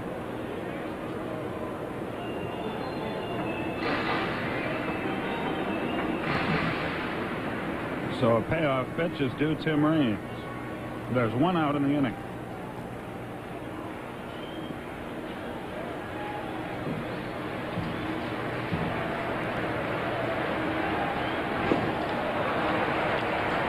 Two are on with one out for Wallach. He didn't try to walk Raines. He just made up his mind he wasn't going to give in to it. Wallach has bounced out and doubled, and Bruce Dalcanton, the Braves pitching coach, is on his way. There is activity, a right-hander up in the Atlanta bullpen.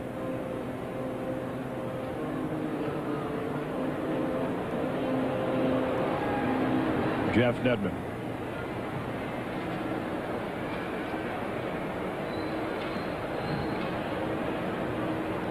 Frank Pulley and Tim Wallach talk it over.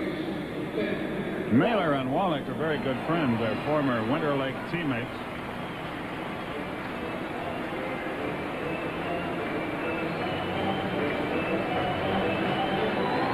But there's no friendship now.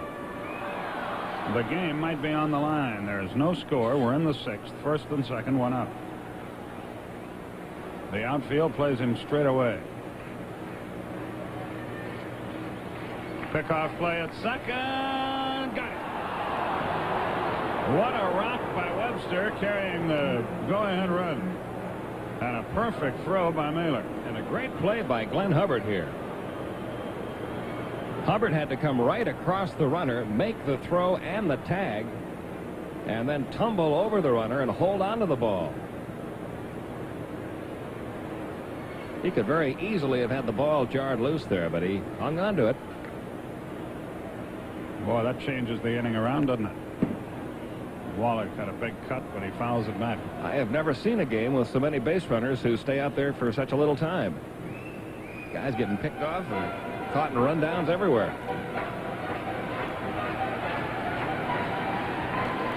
We've had, by the way, in this game, if you joined us late, the longest rundown probably in baseball history.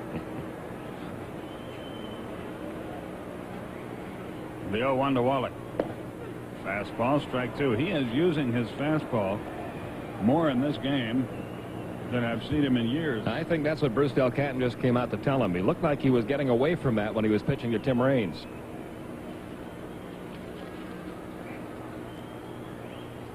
Pitch out, nothing happening.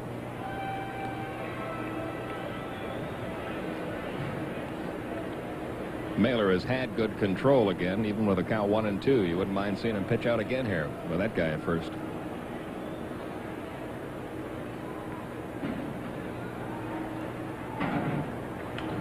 Curveball, foul back, still 1-2.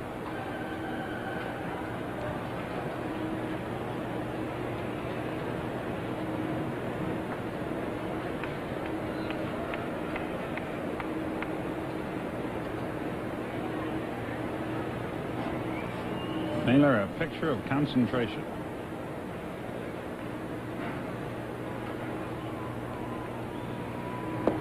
He missed outside. It's 2-2.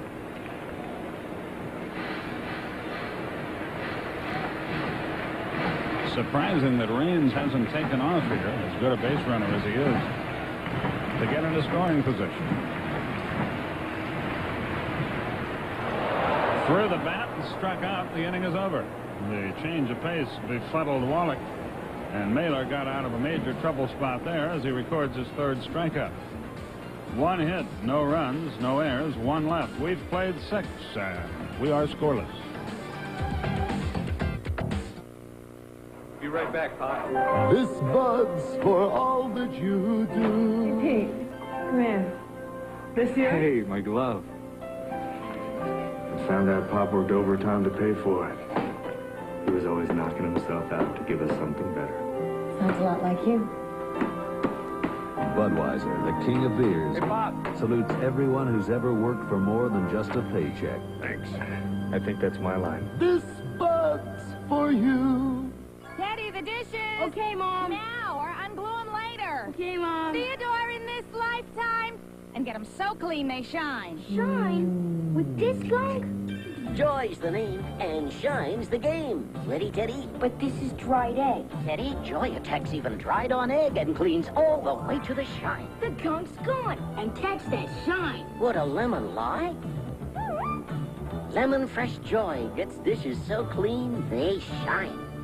Tonight, before history, beyond imagination, Clash of the Titans, 7 Eastern on the Superstation tonight. Tonight, on National Geographic Explorer, the doctors are ready. The equipment is state-of-the-art, but the patient is apprehensive. What can man do when his best friends feel less than perfect? Meet the veterinary vanguard on Explorer, 9 p.m. Eastern on the Superstation tonight.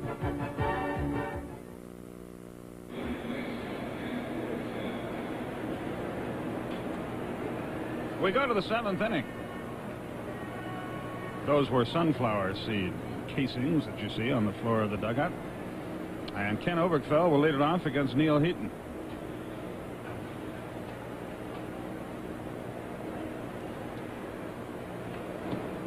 There's a strike on the corner. Boy, this guy's pitched some game. You see why he's 110 already. Oberkfell has flied to left and fouled to the catcher, Jeff Reed. And now he's chopped one up the middle. Will be thrown out by Law, one away.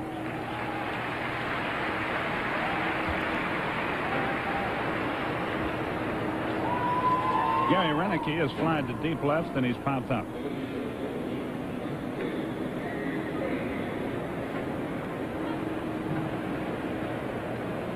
Skip Ellison, our director today. Rohan Bagfish, our producer. Carol Van Norman, Hal Galima on graphics. Richard Croker is our statistician and associate director as well. Today we've given him 2 jobs to Lausa. And he's doing a masterful job of it. The 0-1 pitch. Evens it up at 1-1.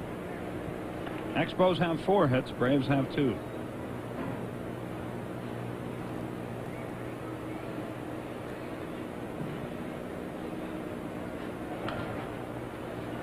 Out of play, into the seats. A ball and 2 strikes.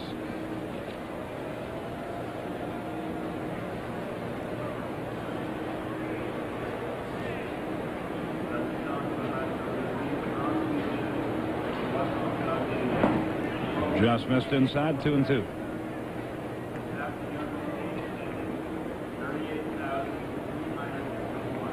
$38,341 paid here.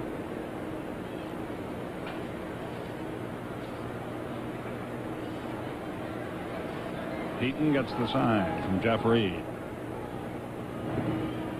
Into the dirt. It's full now, 3-2. It eluded the Montreal catcher. Heaton has not walked anyone. He has struck out 3. He has allowed just 2 hits.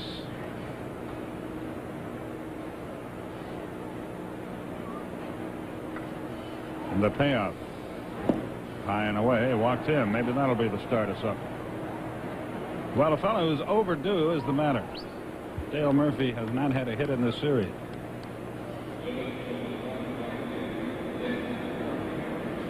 By the way, World Championship Wrestling for you at 5:30 tonight on TBS. And then the new Leave It to Beaver.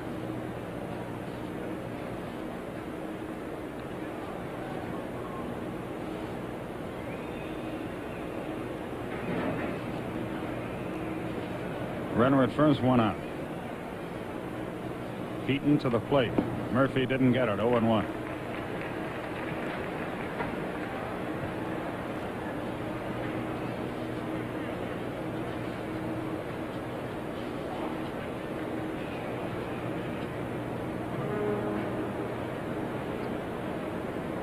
Renicky, a conservative lead. Downstairs, it's even now, 1-1.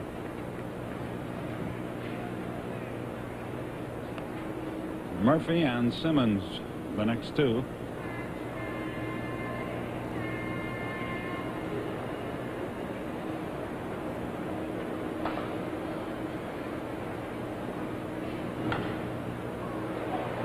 Reed gives it a look, has no chance. It's in the seats. So Dale is in the hole, 1-2.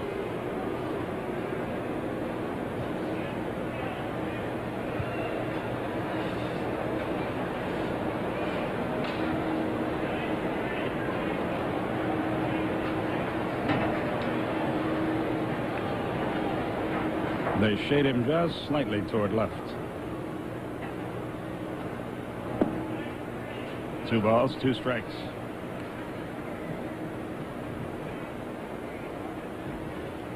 Greg Harris pitches for the Texas Rangers tonight and tries to slow down the Don Mattingly Express. That's a night game in Arlington.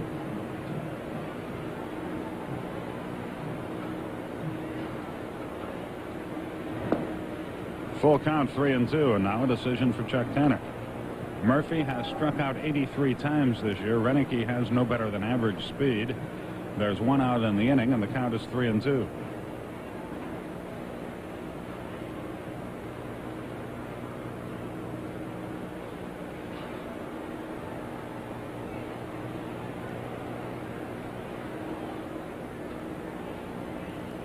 We're ready to go. Throw to first, runner back. In that spot, you just hope that the runner is running and takes off too soon. If he does, you got him nailed. The 3-2 pitch. He's going. Fouled off his body at home plate. It's still 3-2.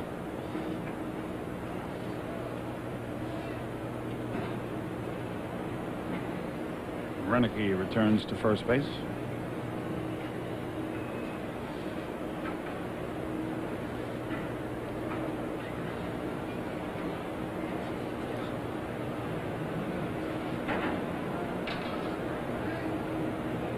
Renicky has not attempted a steal this year. Base hit left field. Renicky around second, but he'll hold there despite the fact he was running. Maybe Murphy's coming out of it a little bit. First and second with 1 out, and Ted Simmons the batter. And a right-hander up and throwing in the Montreal bullpen. Larry Bernard coming out. Heaton was really breezing along until this inning. He's pitching with 10 days rest. Tim Burke down in the Montreal bullpen now. Heaton had a little difficulty with his knee. And even though he was the most effective pitcher for Montreal the first portion of the year, usually that's the guy that gets the start the first day back after the All-Star break. They gave him 3 extra days of rest. Ted Simmons is flying to right. He's flying to left. The Braves with a bona fide chance to score. There's 1 out in the inning.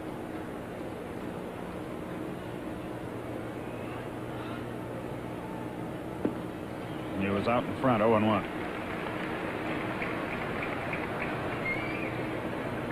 Andres Thomas moves on deck.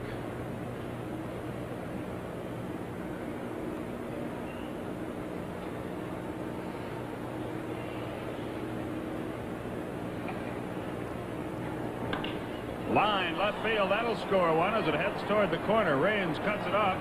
Murphy will make it to third. It's 1-0 Atlanta and a chance to get more. Simmons hitting over 500 with runners in scoring position, and he delivers again.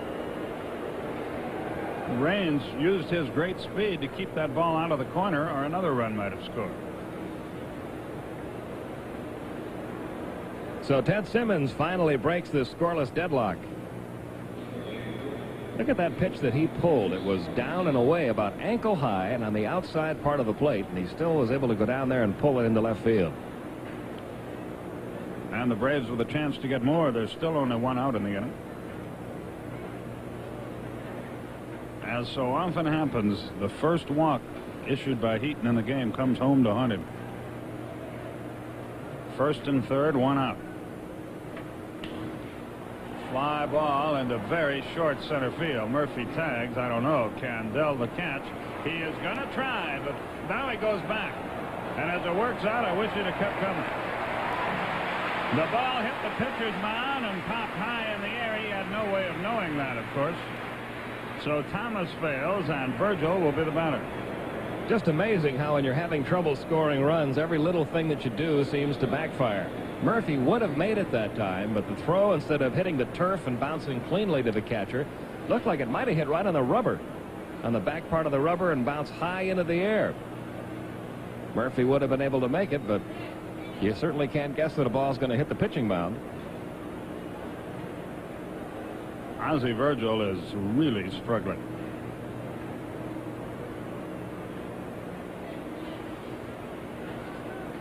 They're on the corners with 2 out.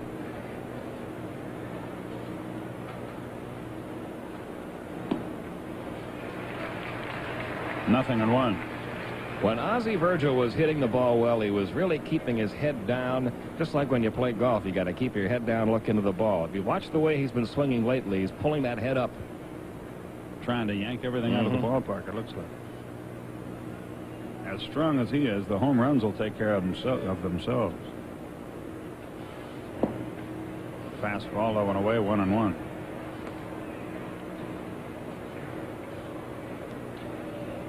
Murphy at third, Simmons at first, but now 2 out.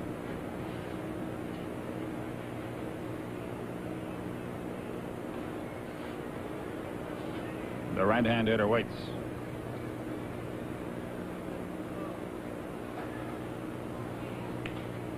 Little looper. Law going back, and the inning is over. So the Braves have to settle for 1 run on 2 hits. No errors. They leave 2. We go to the bottom half of the 7th inning. Atlanta now 1, Montreal nothing.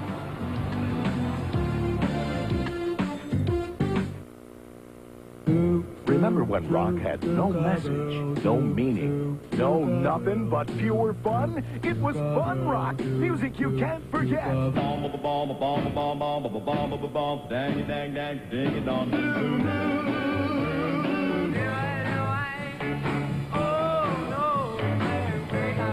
Fun rock. 4 records, 3 giant cassettes, 40 of the all-time biggest original rock hits, guaranteed to bring out the fun in you. Do you love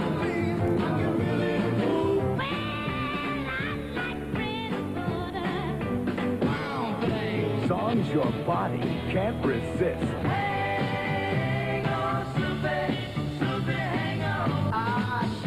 You also get the world's wackiest rock hits. Splish splash, I was taking a bath. Don't hold that. It's now the mash. Fun rock. Now the Monster Mash. The incredible 4-record collection that you can't buy in any store. Stay tuned to order yours now. To order, call toll-free 1-800-257-1234. That's 1-800-257-1234. To save all COD charges and pay only $19.95 plus $3 shipping and handling for 4 records or 3 long-playing cassettes. Use your credit card or send check or money order to Fun Rock, P.O. Box 7500, Atlanta, Georgia. Superstar Summer continues with Walter Matthau and Goldie Hawn in the Academy Award-winning Cactus Flower. 8:05 Eastern on the Superstation Monday night. We go to the bottom of the 7th. Deion James and Yuppie have some fun, and the Braves should be smiling for a change. They lead it 1-0 as we go to the bottom of the 7th. Hubie Brooks due to lead it off for the Expos. And to bring you the rest of the way on Braves TV, here once again, Pete Van Wieren.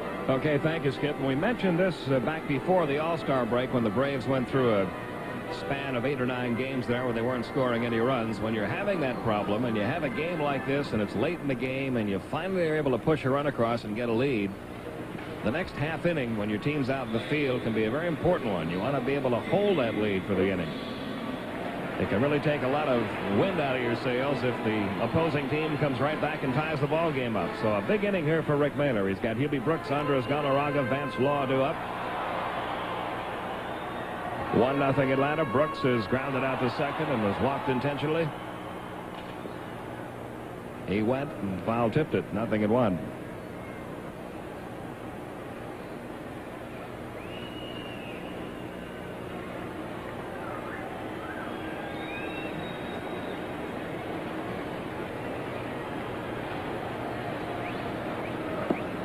Fastball for a strike. So it's 0-2 now on Hubie Brooks. The hits are even at 4. Braves have the only run of the game. Bottom half of inning 7.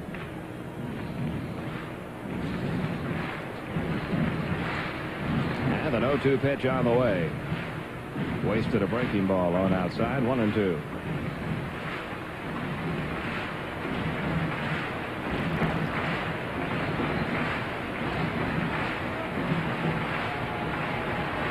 Now the 1-2 coming. Into left field, base hit, Hubie Brooks.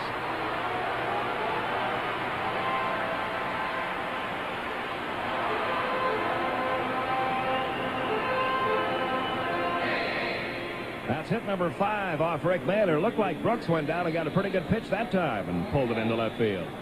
Yeah, it did look like a breaking ball down and away. Didn't get it. He was off stride, but he got enough of it to get it into left. Andres Galarraga 0 for 2. He has struck out and grounded out to second. In most situations, you would see a bunt employed here, but Galarraga hasn't done that all year. He's not bunting here. 0-1.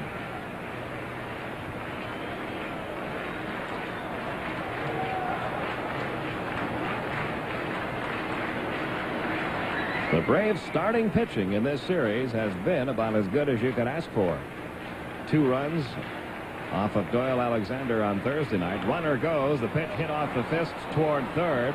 Oberkfell guns it over to first in time. Hubie Brooks winds up at second.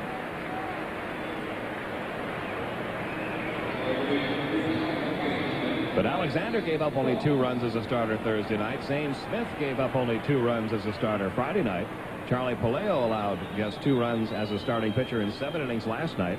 Rick Mailer, pitching into the 7th inning here this afternoon, has not given up a run.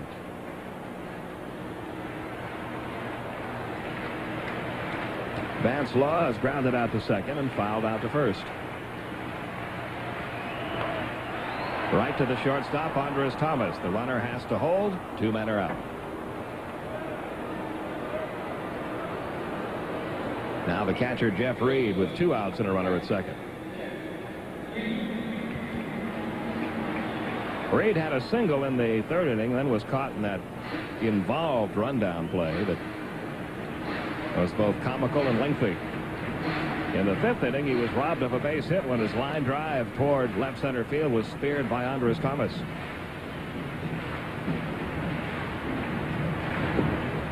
Breaking ball for a strike. 0-1. 1-0 Atlanta. Bottom half of the 7th. Montreal has the potential tying run down at second base.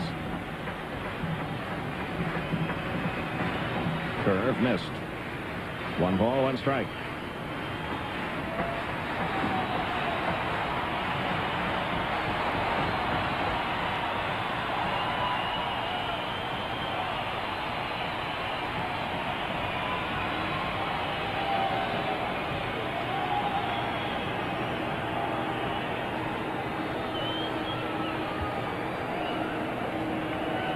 Now the 1-1 to Reed. Fastball caught the outside corner. 1-2. Again, Mailer getting ahead with the fastball.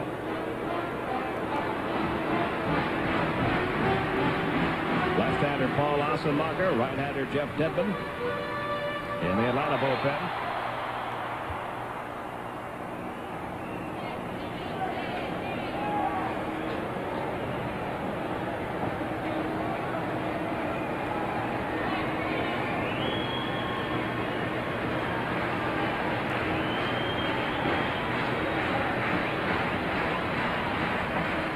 Here's the 1-2.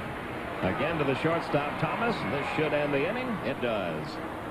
So Mailer gets through the 7th in good shape. Montreal strands the runner at second. We've played 7. It's still a 1-0 Atlanta lead.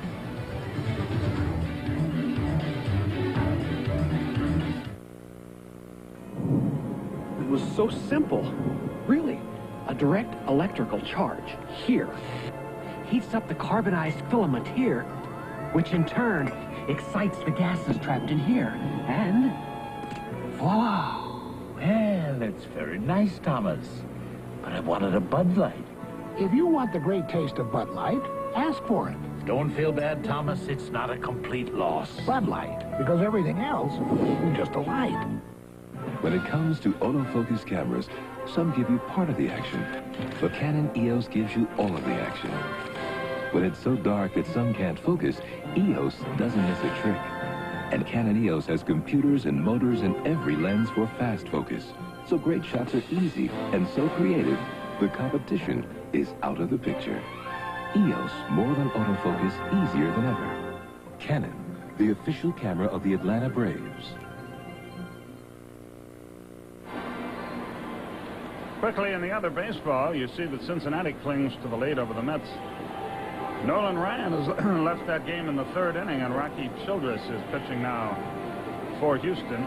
All the other action later on. American League. Detroit leads Seattle 4-2 after 7. Darrell Evans has hit his 20th homer. Dwight Evans has hit his 19th. But the Red Sox trail Oakland. A wild one going in Chicago. It's 5-3. Joe Carter is 22nd. Calderon is 13th for the White Sox. After 2 innings, 4-4 in Minnesota. Bernansky and Mullenix have homers. California's got 3 in the third to take a lead. Baltimore leads Kansas City. New York and Texas tonight. In the bottom half of the 6th inning, Rick Mailer picking off Mitch Webster down at second base. Great save there by Glenn Hubbard, and just hanging onto the ball after colliding with the runner. Took a little skill. He's 1 for 2 at the plate, a double and a ground out. Hubbard, Mailer, and Hall.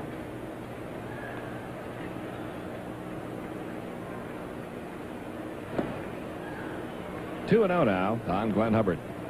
Braves could use about a 4 or 5 run explosion somewhere.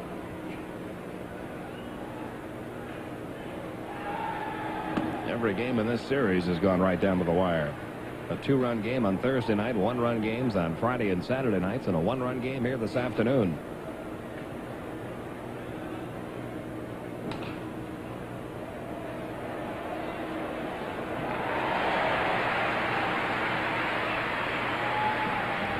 One out in the 8th inning. Rick Mailer will be the hitter. Wallach is a pretty good third baseman. Now that his ankles are in good shape, he shows you the way he used to be able to play the position. That was not an easy play, and he got Hubbard easily. Mailer has struck out and fly to right in 2 at-bats.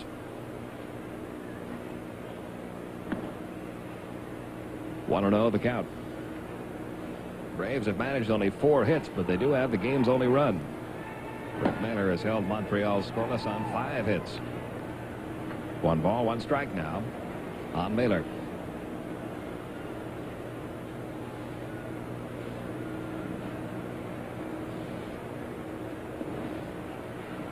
Of course, the Braves ought to be used to playing 1-run games by now. They've played an awful lot of them. 31 games so far this year have been decided by 1 run. Braves have won 14 of them, lost 17.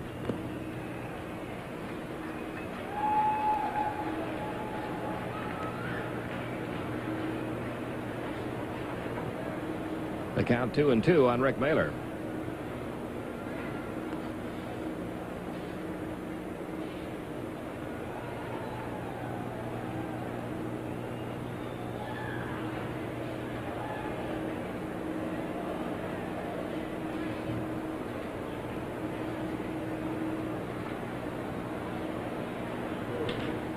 Into straightaway center field. Candell playing very shallow out there. Didn't have too far to come for it. 2 away in the top of the 8th. And back to the top of the order now, and Albert Hall, who has a single, a line out to center, and a strikeout. 1 for 3.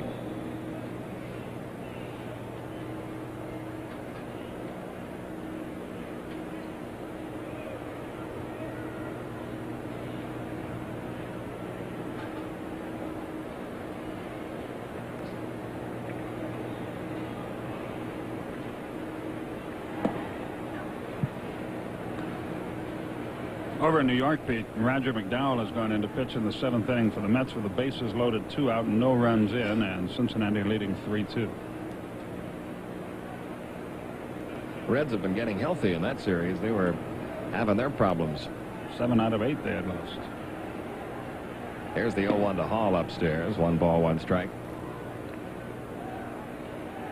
1-0. Atlanta leads it. Top half of the 8th inning. 2 men out.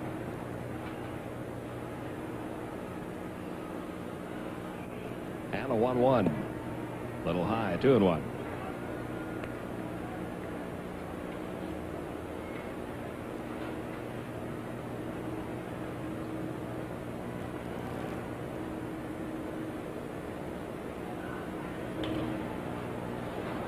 That'll drop out of play. 2-2 the count. Will be in New York, of course, for the next 3 games. You hear us often talk about how the New York media can be tough to deal with if you're playing in that city. A perfect example of that in the Sunday Daily News today. Darryl Strawberry, of course, has been a story in New York all season. A little dissension among his teammates about Darryl missing some games with injuries. Had a couple of run-ins with manager Davey Johnson. 2-2 pitch to Hall. Struck him out. Today, the New York Daily News running a fans poll. What should be done with Darryl Strawberry just when everything is starting to quiet down over there? 1-2-3 for the Braves in the 8th. We go to the bottom half. It's 1-0 Atlanta.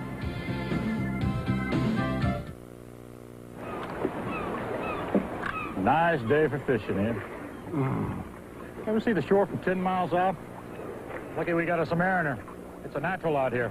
Protected inside and out so it don't corrode. Well, this one will run for years. But the best thing about a Mariner is it always starts when you need it. I need it. For boating's ups and downs, a Mariner outboard's better in the long run. If you ain't going to fish it, how about cutting some bait? You can't get much closer to the game than this. Unless you get the sporting news. It gets you into the game like nothing else can. Delivering all the action that makes baseball so great. The grabs, the stabs. Who's going great at the plate, on the mound, and all around the horn. All around both leagues, and minors too. More baseball coverage than your local paper and all the other sports weeklies and monthlies combined. Right now, when you sign on with the Sporting News, you'll get the special football and basketball preview issues at no extra cost. And here's how you can get in on a special half-price offer.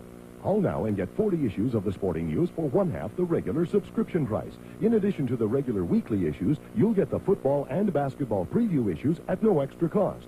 You can even pay in 4 easy installments of only $5.45. So call now, 1-800-257-1234. 1-800-257-1234. Get the Sporting News. It's better than having a season ticket.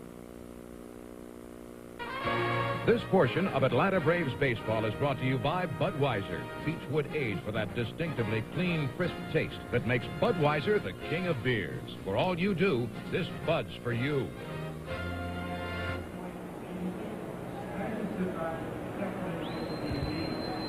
We got a pinch hitter, Wallace Johnson, batting for the pitcher Neil Heaton to lead off the 8th inning.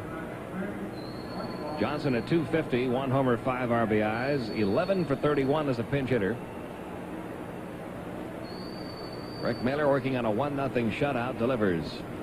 Johnson takes it low, ball 1. So Neil Heaton's through for the day.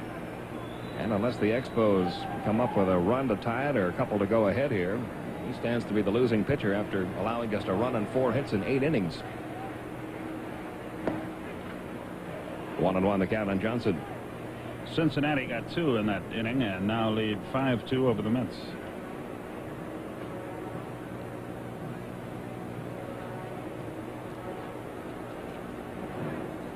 Low and inside, 2-1.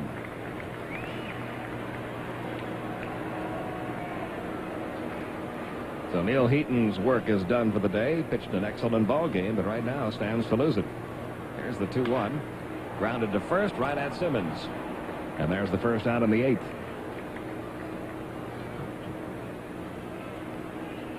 Now we go back to the top of the order. Casey Candell, who's 1 out of 3. Had a single back in the 4th inning, was caught stealing. His other 2 times up, he is grounded out to short.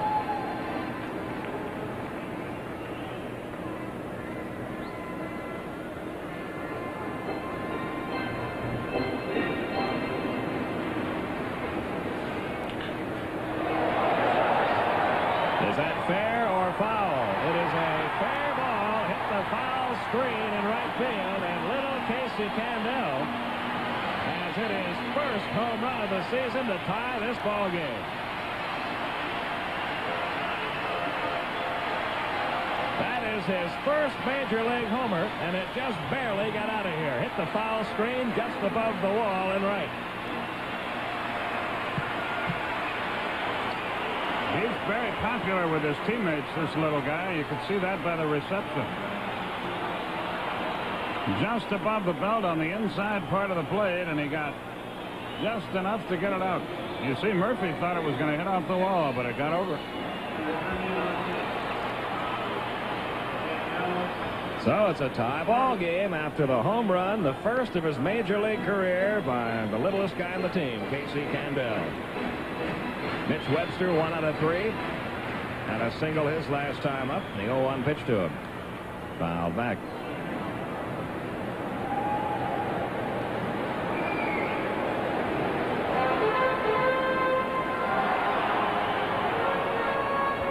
Miller ahead in the count 0-2.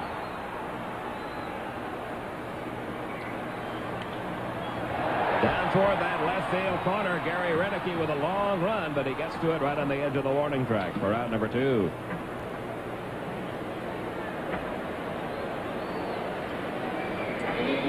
I'm sure Rick Mailer kind of talking to himself right now. You don't really mind throwing one right down the heart of the plate to a hitter like Candel. You just don't figure he's going to go deep on you. You might get a base hit off you now and then, but that's the last thing you expect a hitter like Candel to do, is hit one over the fence. Tim Raines, the batter, he has grounded out to second and walked a couple of times. His last 14 times to the plate in this series, he has 4 hits and 6 walks.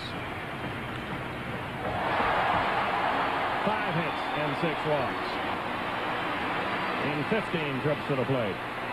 And he represents the go-ahead run.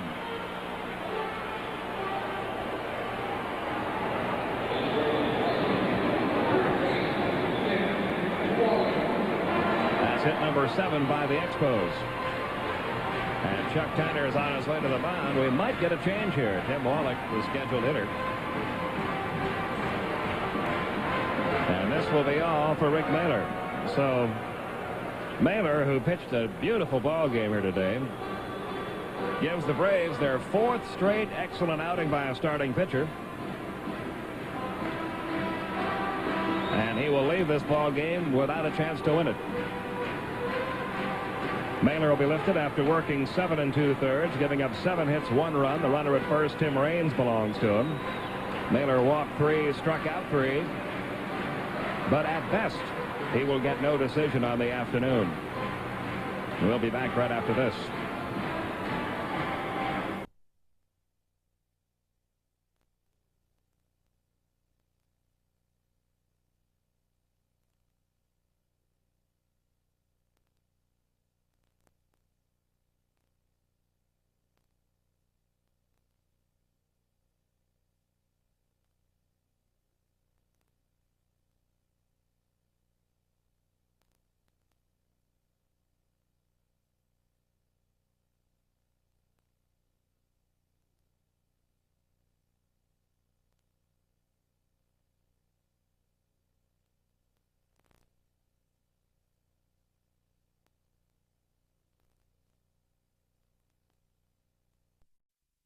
Break is brought to you by Pepto-Bismol, because the pitcher isn't the only one at this ball game who needs some relief.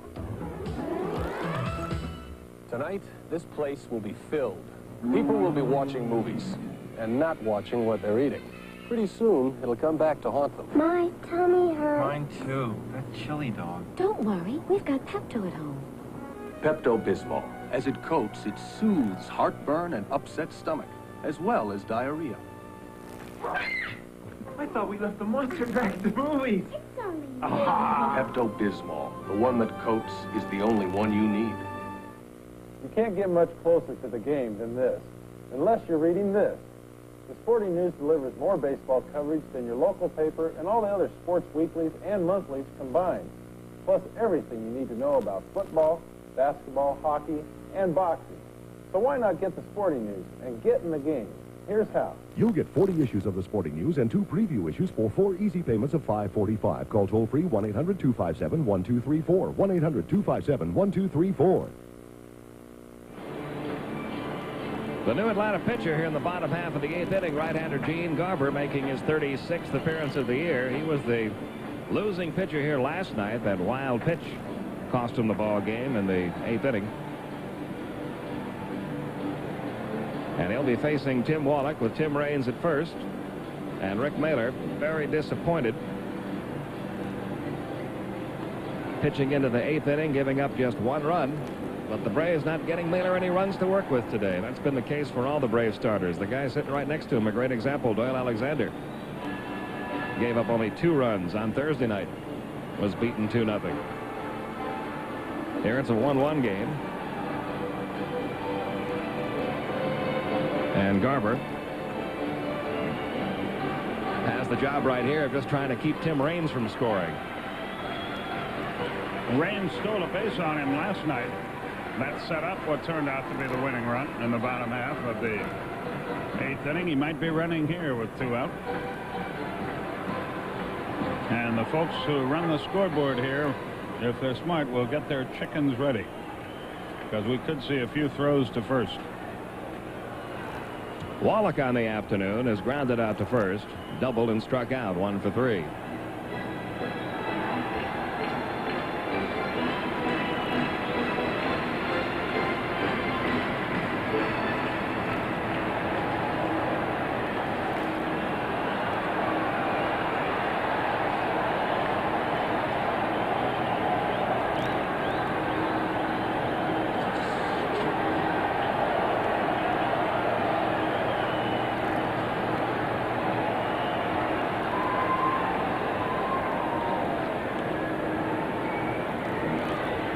There's the first throw over.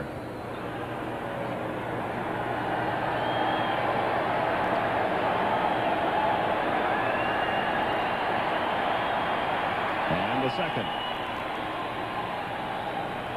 And there are the chickens.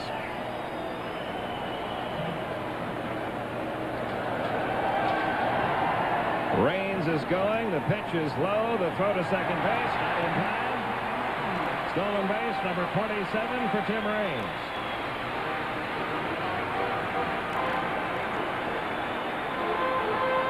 And the potential go-ahead run now in scoring position. Garber's got that big, long delivery, and once Raines reads him, well, Virgil had absolutely no chance to throw him out. He's in there very easily. Tim Raines has been around this league so long now that it's as if he knows who he can steal a base against and who he can't. We're talking about pitchers now, not catchers.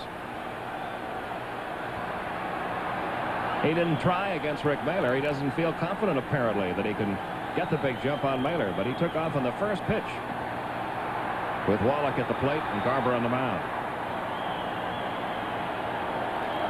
Here's the 1-0. 2-0.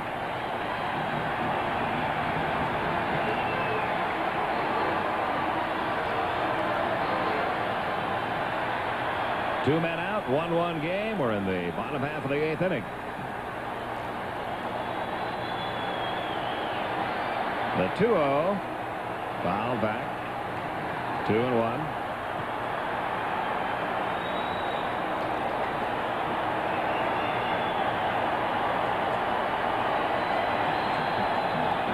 Crowd of over 38,000 making a lot of noise. Now they've got the wave going.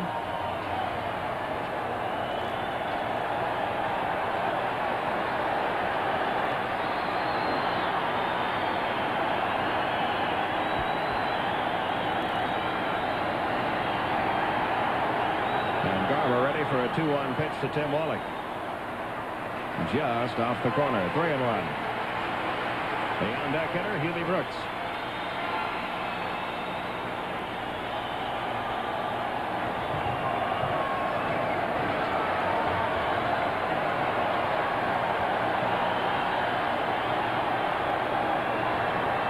Here's the 3-1. Oh, what a grab by Garber. That saved a base hit. It was headed into center field. Gene Garber got the glove out. Tim Wallach robbed of a base hit. And the game stays tied. We go to the 9th inning. It's all tied up. 1-1.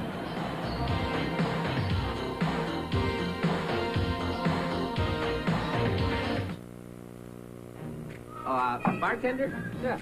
Give me a light. A light? Yeah. Why, sure. Oh, I've got it.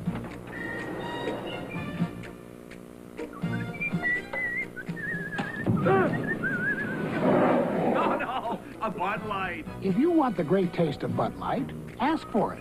Bartender. Yeah? Give me a, let's see, give me a Bud Light.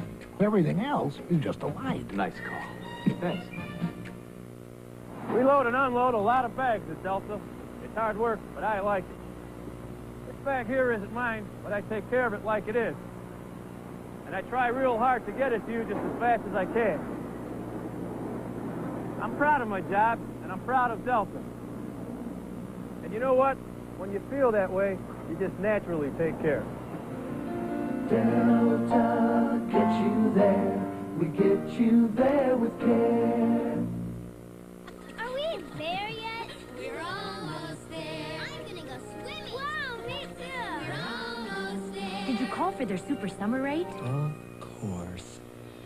Now this is a summer vacation. Along the Sun Belt and throughout North America, you can take a vacation from high prices with Travelodge Super Summer Rates as low as $35 a night. Call this toll-free number now. Superstar Summer continues with Cary Grant and Doris Day at a heavyweight battle of the sexes. That touch of make, 10:20 Eastern on a Superstation Monday night. Ninth inning about to begin. Tim Burke takes over on the mound for the Expos, his 30th appearance. And there you see the numbers on him, having another fine year out of the Montreal bullpen. Neil Heaton worked 8, allowed 4 hits, 1 run, walked 1, struck out 4. And due up here in the 9th inning for Atlanta, Oberkfell, Renicky, and Murphy.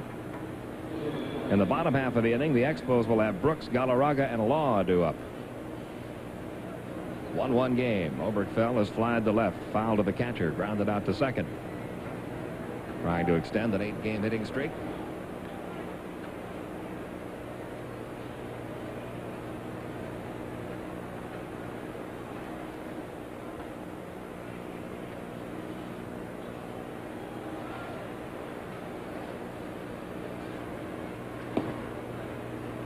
A ball, no strikes, the count at Oberkfell.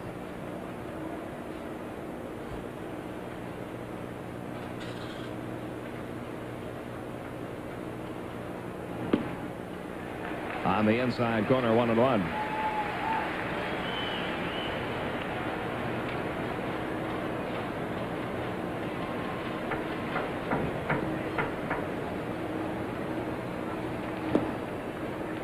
Two and 1 the count now on Ken Oberkfell. Burke originally in the Pirates organization, then went to the Yankees in the Lee Mazzilli deal back in '82.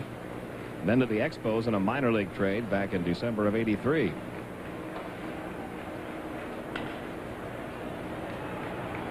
And he retires Oberkfell, second to first, 1 down.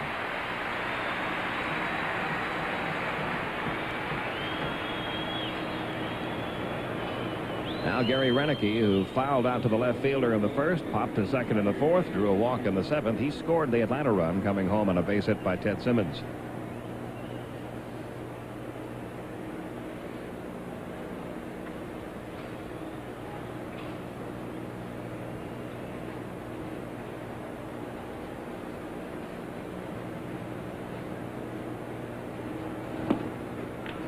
Nothing and 1 the count. Burke, normally with excellent control, has that unusual windup. Gets everything started by flipping that glove toward his left leg. Hubie Brooks charging the check swing roller. Galarraga held the bag at first. 2 men down. Well, we have seen some great defense from Andres Galarraga in this series. A good defensive first baseman can save the rest of his infield a lot of errors, and Galarraga just saved one there from Brooks. He sure did. This is a very, very tough play. Brooks short-armed the ball. It's a long hop, and he had to backhand it and keep his foot on the bag, and he did all those things. So 2 down, 9th inning. Now Dale Murphy, who ended an 0 for 12 string with a single in the 7th inning.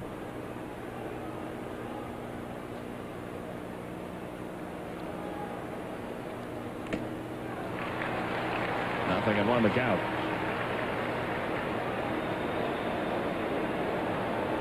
Frank Pulley walking it off. Knocked something loose on his mask, I think. The little guard there that hangs below the mask to guard the neck area. Frank not at all real thrilled about the way that foul tip turned out.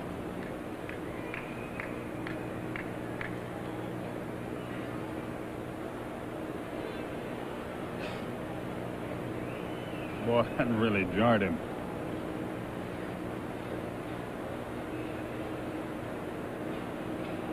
Pulley's okay. The count 0-1 on Murphy. Braves have had very little success against Tim Burke since he's been in the major leagues. He came into the season with a 1.08 ERA against Atlanta. He got the win here last night.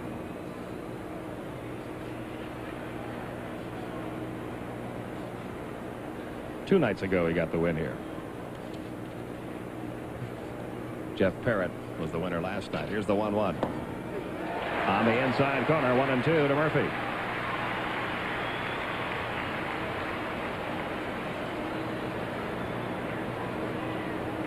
Two outs, bases empty, ninth inning, 1-1 game. And the 1-2 on the way to Burke, or on the way to Murphy. Strike three call. 1, 2, 3 in the ninth for Atlanta. Bottom half of the ninth inning coming up, still tied, 1-1.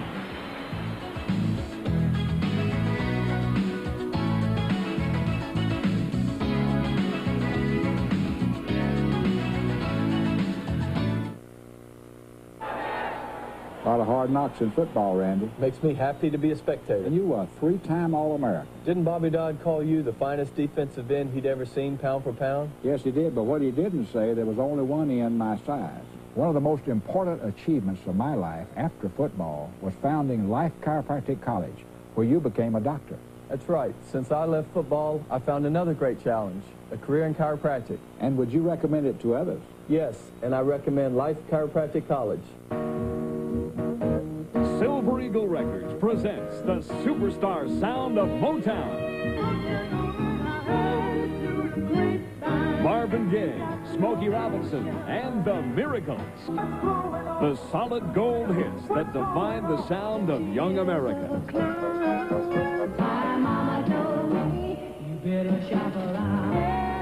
To order, call the number on your screen. Now you can cruise or dance to the sound of the Motor City Beat, only through this exclusive TV offer. Marvin Gaye, Smokey Robinson, and the Miracles' greatest hits, available on 3 LPs or 2 long play cassettes, just $14.95. Compact disc, only $16.95. To order, write or call the number on your screen. Do it now.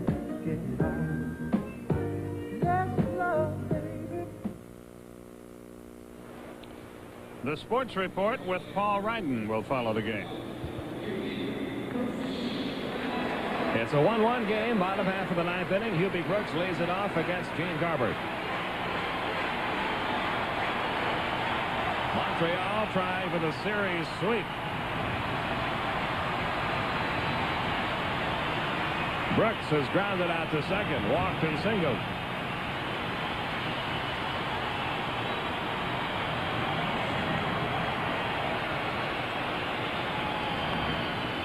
Slowly to the right side. Hubbard on to first. 1 pitch, 1 out here in the bottom of the ninth. Now Andres Galarraga, who has struck out and grounded out twice. And struck out against Garber last night in that 8th inning.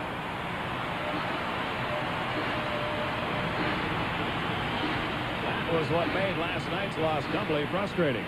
It was while Galarraga was at the plate that Garber issued the wild pitch.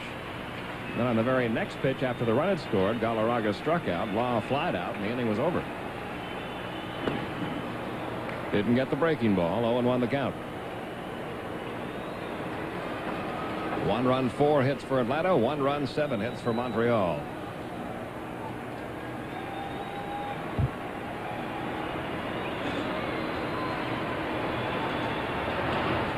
Little chopper toward short. Andres Thomas up with this one very quickly, 2 down. in the bottom of the 9th inning, and Vance Law will step in. Mets are coming back. They have 2 in the bottom of the 7th. They're still batting 2 on, 2 out, trailing Cincinnati 5-4. Vance Law 0 for 3 in this game. He was 0 for 4 in last night's game, which ended an 8-game hitting streak. So his bat finally cooling off a bit the last couple of ball games. He takes a strike from Garber, 0-1. 2 men out, bases empty, bottom half of the 9th inning in a 1-1 game. Breaking ball missing. 1 ball, 1 strike to Vance Law.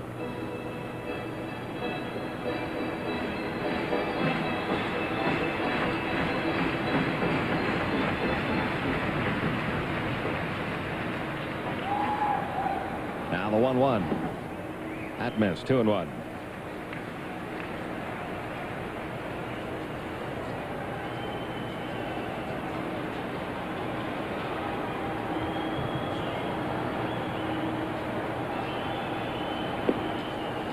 Just off the corner, and it's now 3-1 on Law. Garber has thrown every pitch in about the same location, trying to get that outside corner.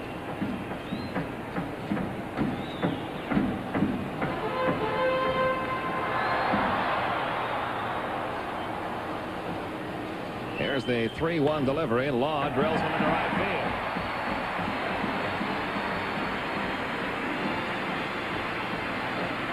So Garber gives up his first hit. That's hit number 8 of the afternoon for the Expos. And with 2 outs, the batter will be Jeff Reed, I believe. We're going to get a pinch runner at first base. Herman Winningham will run for Vance Law.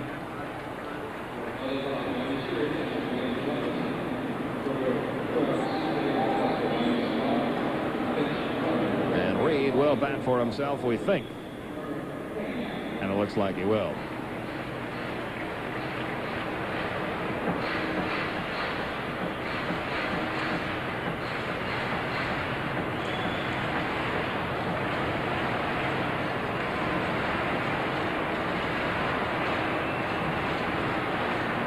Garber throws over.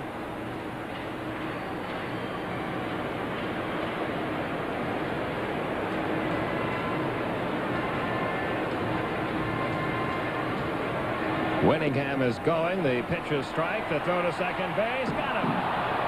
Ozzie Virgil with a perfect throw to nail Herman Winningham and end the inning. Andres Thomas put the tag on Winningham, and we go to extra innings in Montreal after 9. Still tied. Braves 1, Expos 1.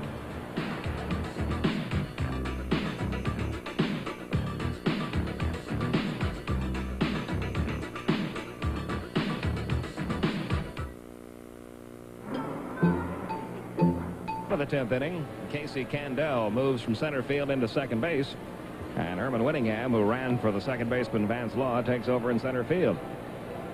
Due up on the 10th for Atlanta, Ted Simmons, Andres Thomas, and Ozzie Virgil. To tell you all about it, once again, here's Skip. Okay, thanks, Pete. Tim Burke completes his warm-up tosses. Simmons is 1 for 3, and the base hit produced a run that has Atlanta still hanging around in this game. It was the 19th RBI of the year for Ted Simmons. Andres Thomas will follow him to the plate. And then Ozzie Virgil. Tim Burke getting ready to go to work in the Montreal 10th inning. The lower end will be up there. Reed, who was at the plate when the runner was thrown out. Either Burke or a pinch hitter, and then Candell. Simmons leads it off in extra inning games. The Braves are 4-7. Montreal is 4-1 on the year.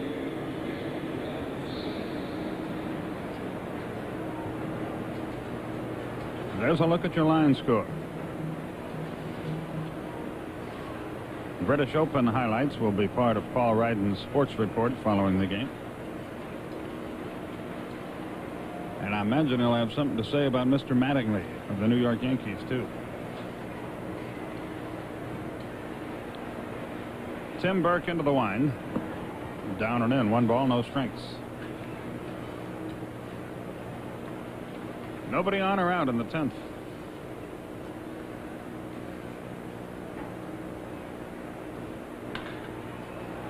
Up the middle. Good play. Good scoop. 1 out. Candell ranged to his right, and Galarraga saved him. Every team should have somebody like a Casey Candell. Managers love this kind of player. How many guys do you know who could play center field for 9 innings? You move them to second base, and they make a play like that. That's his normal position, second base. He came up in the minor leagues as a second baseman. But a very versatile player. Andres Thomas is hitless in 3 at-bats. He's played short, second, all 3 outfield positions. He could play third. Thomas pops it up. Will Galarraga have room? The answer is no. It lands on top of the dugout. 0-1.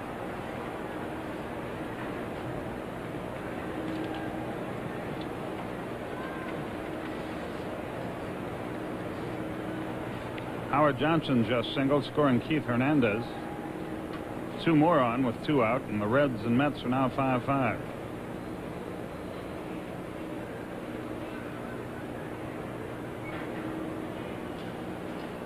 The 0-1 to Thomas. Popped up left side very weakly. Tim Wallach disposes of that. 2 down. Ozzie Virgil is due. First final of the day. Seattle beat the Tigers 5-4.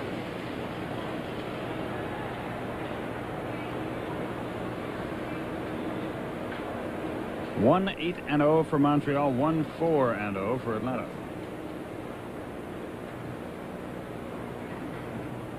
9 Braves in a row have gone down.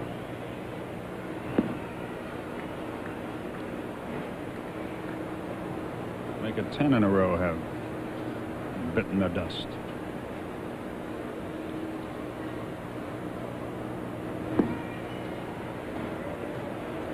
Two 2-0 the count to Virgil. With 2 out, nobody on in the 10th inning, you got to be thinking home run here if you're the hitter. We've mentioned what kind of a slump Virgil's in. It's a lengthy one. Now 1 for his last 31. If he gets a pitch to swing at here, watch the position of his head. See if he yanks that head out of there or keeps it down. He took a fastball down the middle. It's 2-1.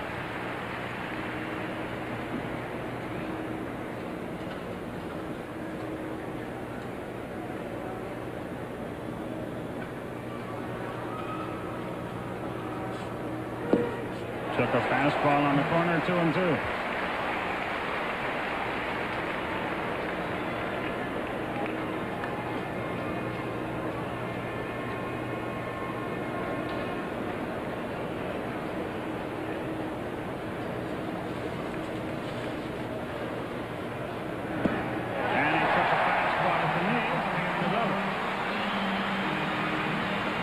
Strikeout number 2 for Burke. No hits, no runs, no errors, and nobody is left. We go to the bottom half of the 10th inning, still tied.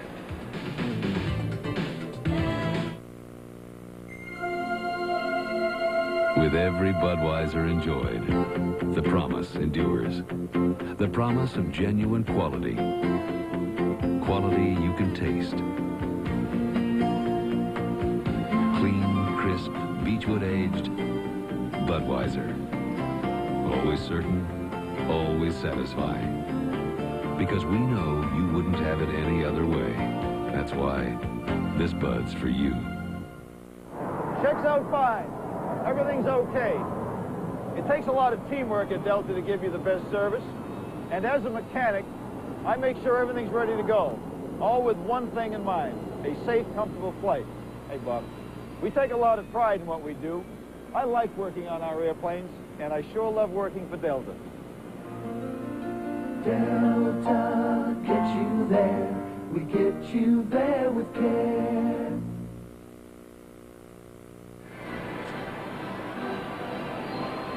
Glenn Hubbard,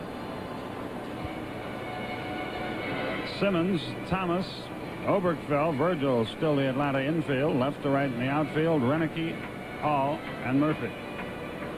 It will be Jeff Reed. Then I think a pinch hitter for Burke, Tom Foley, is on deck. And then Casey Candell against Gene Garber. Reed was at the plate when Winningham was gunned down trying to steal. Some of the other baseball action. Boston got a run in the bottom of the 9th. They go to the 10th inning. Oakland and the Red Sox 3-3. The Mets now bat in the bottom of the 8th, tied 5-5 with the Reds.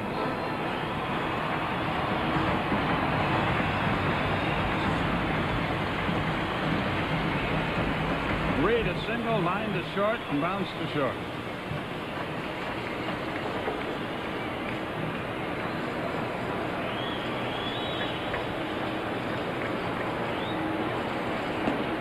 Check swing, strike, 0-1.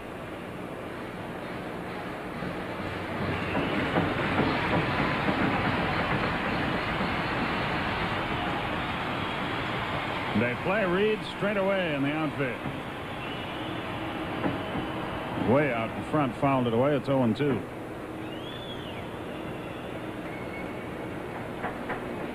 Tom Foley, the on-deck hitter, is the kind of guy that normally bothers Garber, a little slap hitter. Those kind of guys can stay back on the change of pace better than the big guy. The 0-2. Fastball fouled away. Still 0-2.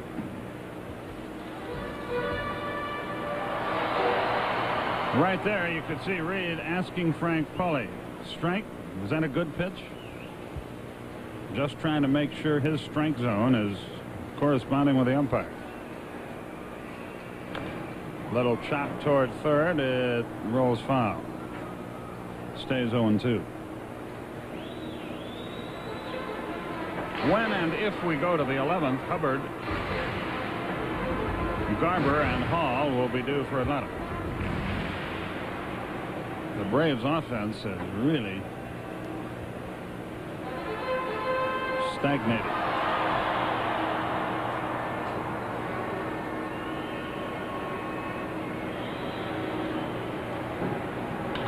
Up the middle, base hit.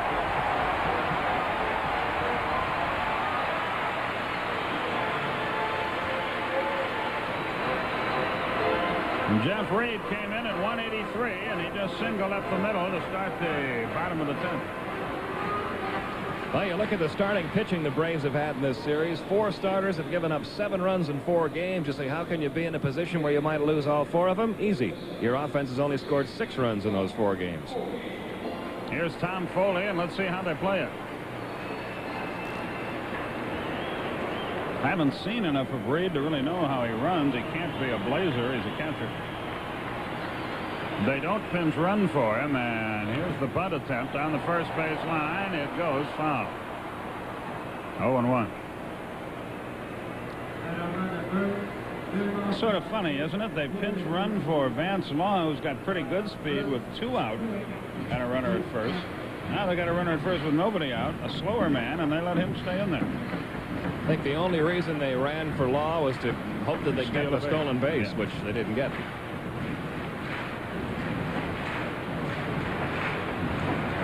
I'm glad he's out of the ball game, boy. He's tough. 0-1 to Foley. Outside, evens it up to the ball on the strike. He handles the bat extremely well, so if Buck Rogers chooses to gamble, it's a good guy to do it with. Jackie Moore as the third base coach. You see him running through the signals. Ron Hansen coaches over at first. 1-1, he's bunting. Good one. It may go for a hit. Simmons going to have to hurry. He's got no play anyway.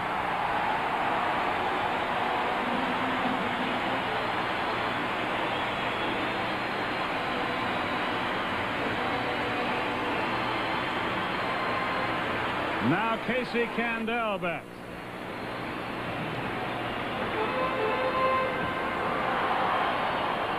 Simmons charging in from first as the bunt is dropped by Reed. It gets past Garber. Simmons had a play at first base, but for some reason turned and looked toward second. There was no way that he would have had a play down there unless Reed rounded the bag at second. That might have been what Ted Simmons was thinking. Of course, that runner at first means nothing anyway. Candell figures to be bunting too. He is. But it's high. 1 ball, no strikes. Now I'm really surprised that they don't run for Reed. Maybe he's faster than we think he is, but I honestly don't think so. Candell has been a pesky little fellow all day.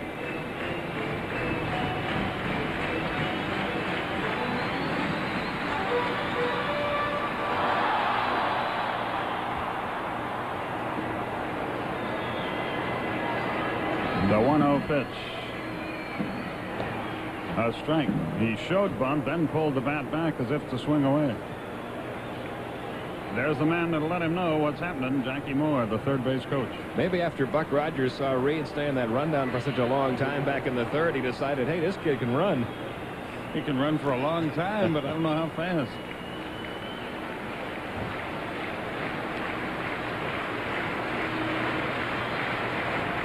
He gets only an average lead from second.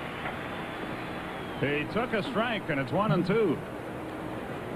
Boy, how can you take a pitch and there was a down around his knees, too? There's a big break, perhaps, for it, huh? Candell hasn't offered at one yet. He's 2 out of 4, and on his other 2, he's singled and homered. On his other 2 plate appearances, he bounced to short. A double play would be just what the doctor ordered. Maybe he'll be bunting even with 2 strikes.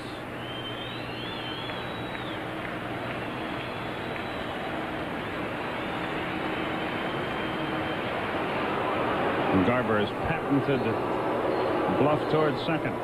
And you saw him look back toward the hitter as soon as he made it. He was trying to see if Candell would tip off whether or not he was going to bunt with 2 strikes. Candell did not show anything.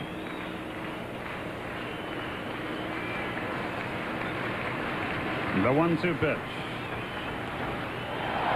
Fly ball, right field. Now Reed tags. Murphy's got a great arm. He's going to try to come over. Here's the throw. He is safe.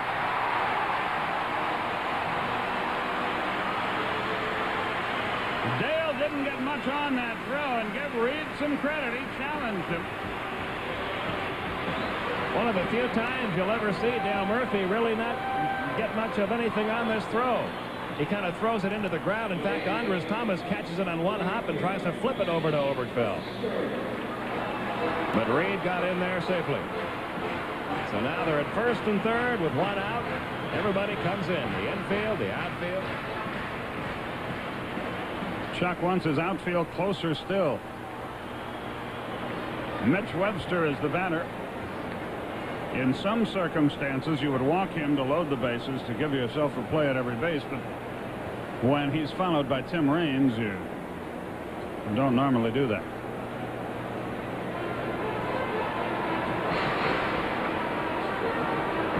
Webster is lined to center, flied to right, singled, and flied to left. Now time called for a moment. Renicky and Hall want to talk things over. Now they're straight.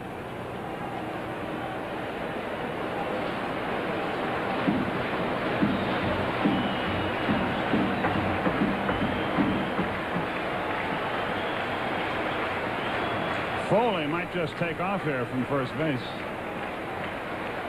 Chuck wants him in closer still. It's unbelievable how shallow they are now. I wonder why he wants him that close. Albert Hall is almost playing shortstop. Started to swing, held up, 1 ball, no strikes.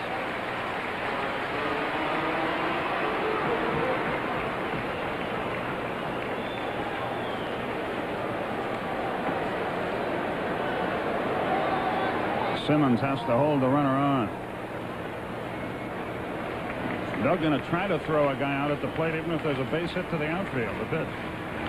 Little tap. Here comes Reed. They should throw him out. He is out.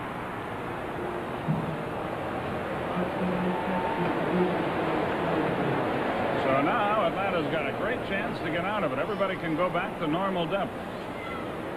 Webster runs at first and Foley at second. You have to break on a play like this. Hubbard had to make a good throw a little bit up the line, but Virgil had plenty of time to reach out and tag the runner. You can see for a minute there, I thought that Virgil had missed the sliding base runner because Frank Pulley didn't call anything, and that's what they do if the runner misses the plate and the catcher misses the runner, but then he pumped him out of there. So it's all up to Raines and Garber. Foley with good speed runs at second. Raines 1 for 2 with 2 walks.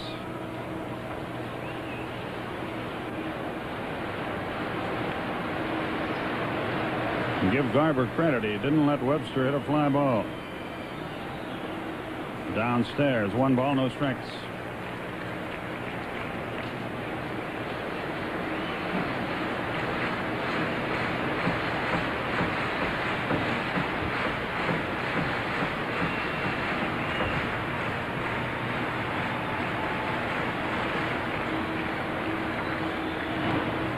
That change of pace fouled off 1-1.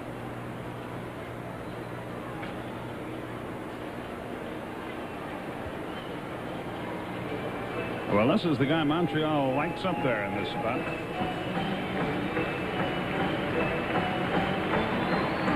He singled off Garber last night. Gino hoping this is that other time. He's 4-13 lifetime against Montreal.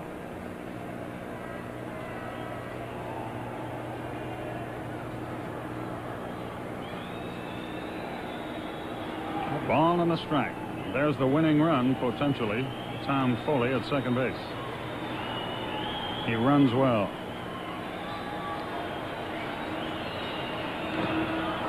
Fouled away again. Garber out in front, 1-2.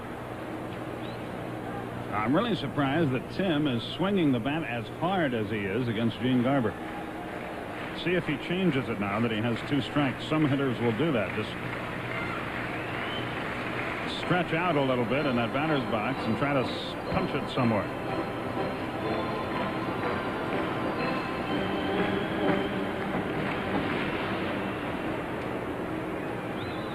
A ball and 2 strikes. Wallach would be next, but there are 2 out in the inning.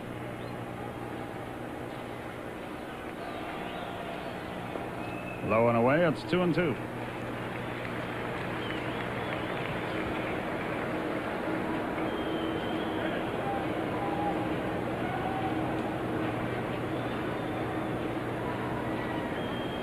Garber takes a little walk. He is a very deliberate workman.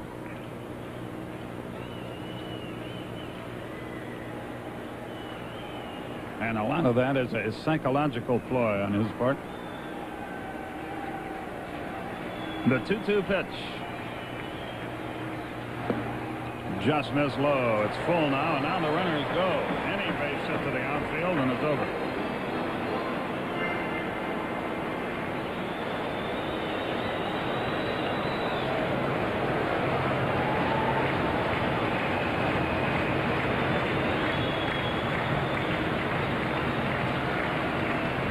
Montreal's wasted some chances. They have 10 hits.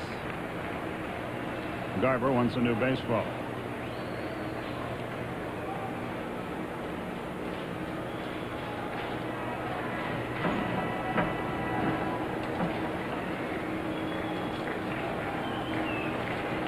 Raines waits. The 3-2 pitch. Here it is. Struck him out, and the inning is over. Good job of pitching by Gene Garber. He pitched out of a major mess. 2 hits, no runs, no errors, 2 men left. At the end of 10, still tied 1-1. Gaffigan on to pitch for the Expos as we go to the 11th inning. He had his troubles here last night. Pitched an inning, allowed 2 hits and 2 runs, as well as walking a batter, and the Braves are hopeful of similar results this time. Glenn Hubbard will lead it off against him, and here again, Pete Van Wieren. Okay, Skip, thank you. Gaffigan with a new role this year, working out of the bullpen exclusively, makes his 37th appearance. With Jeff Reardon gone to the American League, it's been a bullpen by committee for the Expos. Tim Burt, 2 wins and 8 saves. Andy McGaffigan, 8 saves. Bob McClure, 4 wins and 1 save. Jeff Parrott, 2 wins and 3 saves. So McGaffigan will go to work on the 8, 9, and 1 spots in the Braves already. You see Deion James there grabbing a bat. He may be the pinch hitter employed for the pitcher. Gene Garber is due up second.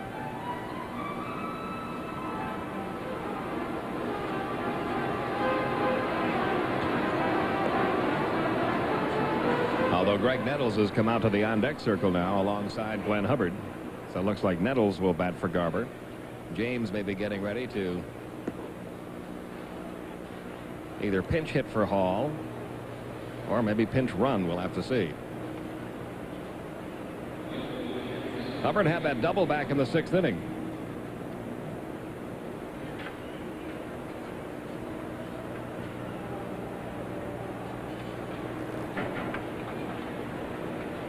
McGaffigan, who's one of the many pitchers, has come up with a split-fingered fastball to help his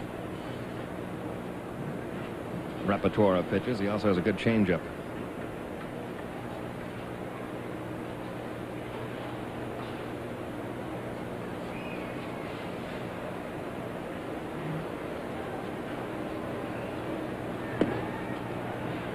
One ball, no strikes. The count on Hubbard.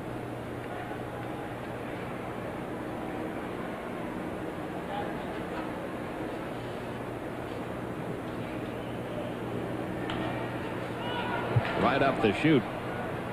Jeff Reed with all kinds of room. 1 down.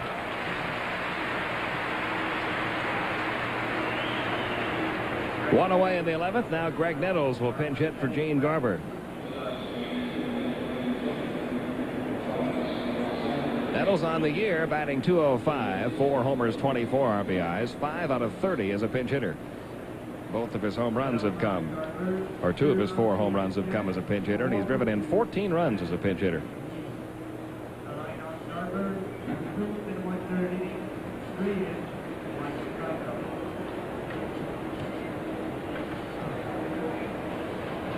One out in the 11th, a 1-1 ball game.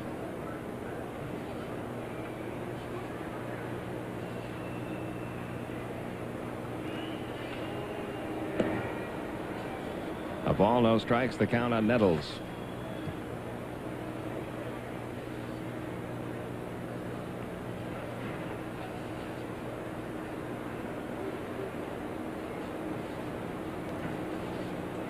Now the 1-0.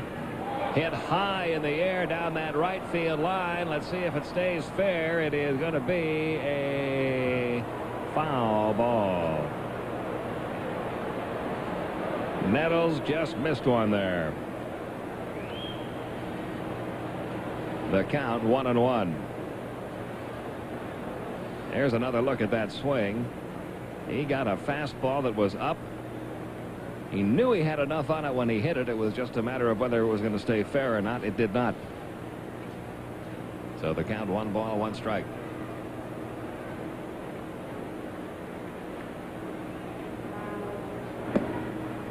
Upstairs 2-1.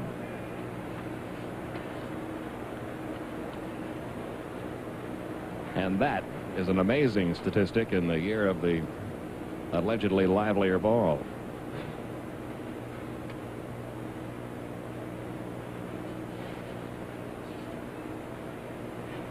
Here's the 2-1 to Nettles. Didn't get that fastball. 2-2.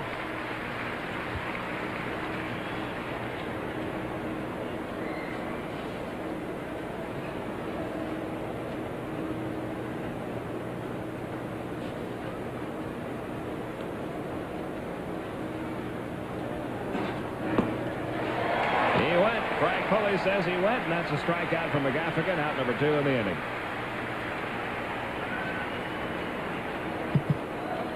He tried to stop, but he had gone too far. Might have been a strike anyway.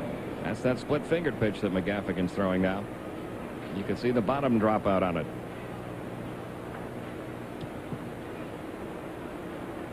Now Albert Hall. Hall had a single in the 1st inning. His next 3 times up, a fly to center and a couple of strikeouts. Braves have not had a base runner since back in the 7th. Combination of Heaton, Burke, and McGaffigan. have retired 13 consecutive hitters.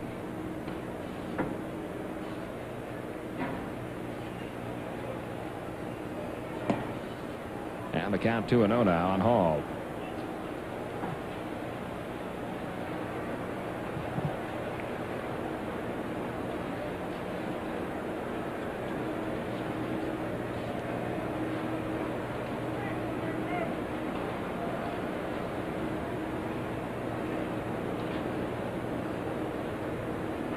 Andy McGaffigan, a native of West Palm Beach, Florida.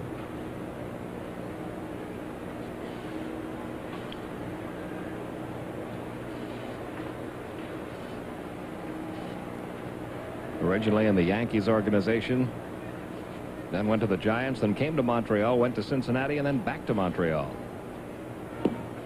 There's a strike, 2-1. 2 men out, bases empty. We're in the top of the 11th, tied at 1. Braves have been held to 4 hits today. Montreal has 10 hits.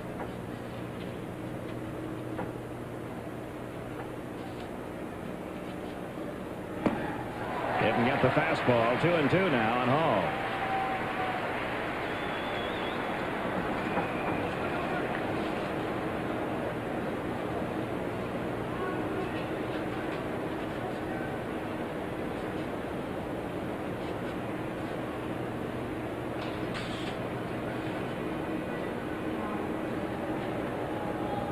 And the 2-2, just a little bit low. That fills the count, 3-2.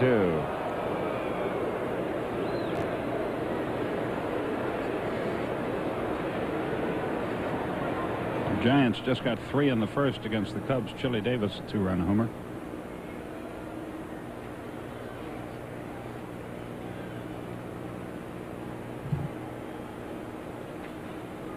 Here's the 3-2 now to Albert Hall. Hit high and deep to right center field. Back goes Webster, and this ball off the top of the wall. Webster throwing back to the infield. Albert Hall will have to settle for 2. He didn't miss a home run by more than a couple of feet. That ball almost got out of here. His 13th double of the year. Let's see how close he came. It was a fastball down and away, and he really jacked it up there. Let's see how close to the wall it came. Well, boy, less than a foot right off the top of the wall. Let's look again. Wow. So Hall down at second, representing the go-ahead run. Ken Oberkfell, the batter. Oberkfell is flying to left, foul to the catcher, and twice grounded out to second. He's going to be intentionally passed here. So we'll get the intentional walk to Oberkfell. The next scheduled hitter is a right-hand batter, Gary Renicky. The Braves do have some lefties left in the bench. Gerald Perry, Deion James. Ken Griffey. Ken Griffey, right.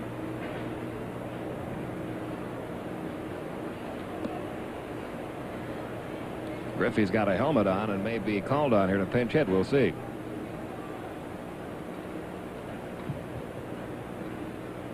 There's ball 4 to Oberkfell.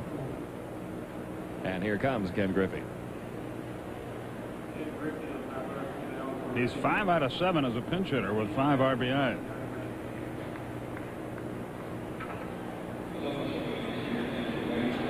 So Griffey, who's batting .295 in the year, 11 homers, 46 RBIs, called on the pinch hit for Gary Renicky with runners first and second, 2 men out. Griffey had a base hit here last night, went 1 for 4.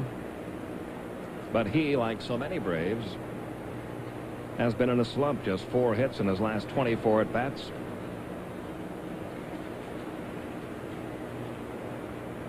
Well, now would be a good time to snap out of it.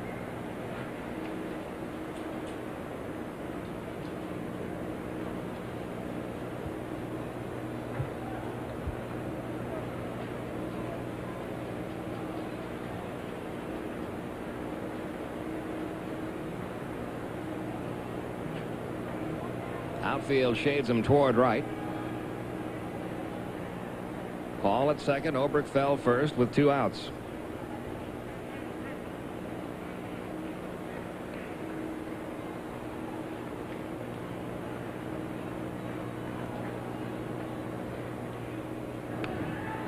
Fouled back, 0-1.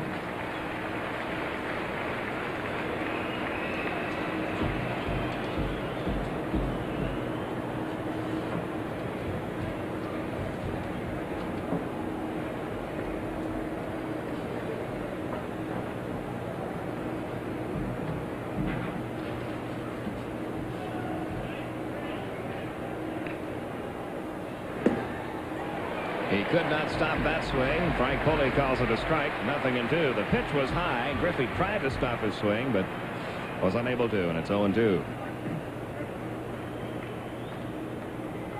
Sort of wish he'd have gone on through with it. He did go around. So McGaffigan ahead in the count now, 0-2. The runners are Oberkfell at first, Hall at second.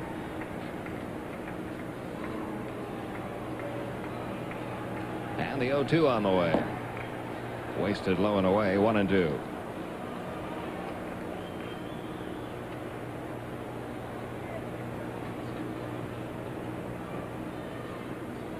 Dale Murphy on deck.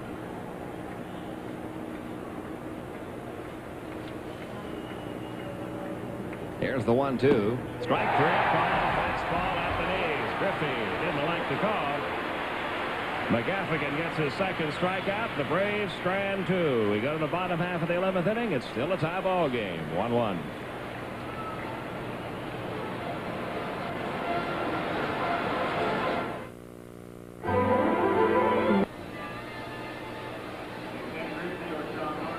The new pitcher for Atlanta, Jim Acker, making his 40th appearance of the season. 0-4 with 7 saves, a 4.66 earned run average. Gene Garber did his job. He worked 2 1/3, allowed 3 hits, no runs. Garber didn't walk anybody and struck out 1. And the other change for Atlanta, Ken Griffey, has stayed in the lineup in left field. Due up here in the bottom half of the 11th inning in a 1-1 game, Tim Wallach, Hubie Brooks, and Andres Galarraga.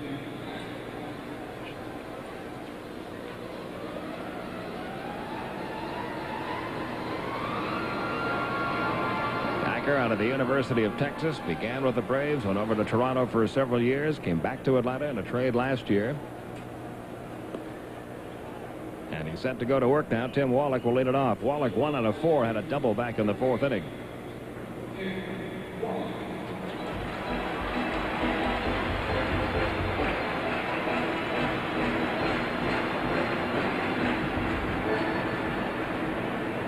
One run on 5 hits for Atlanta, 1 run, 10 hits for Montreal. Bottom half of the 11th inning.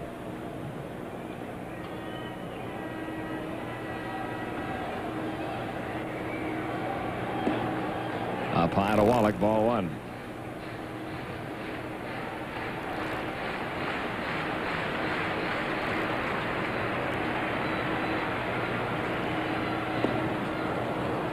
Got the sinker by him, 1-1 the count.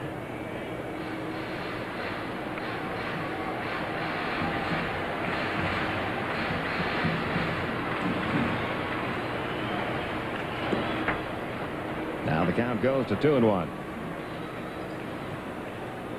Acker does not want to be up there with his pitches.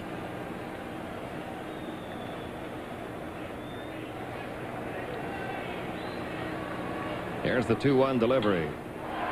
Deep to center field. Albert Hall was playing very deep, though. Didn't have far to go for it. 1 down.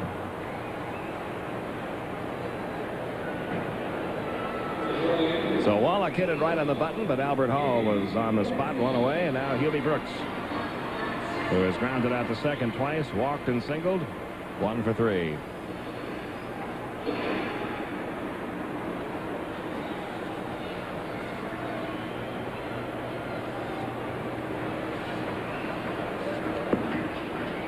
Want to know the count?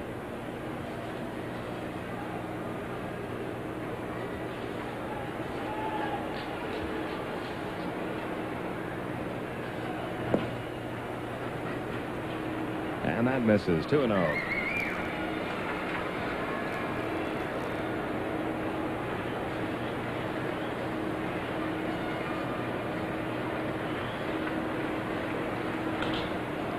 Down the line, but foul. You could see how close Oberkfell was to the line. He is playing just about on that thing.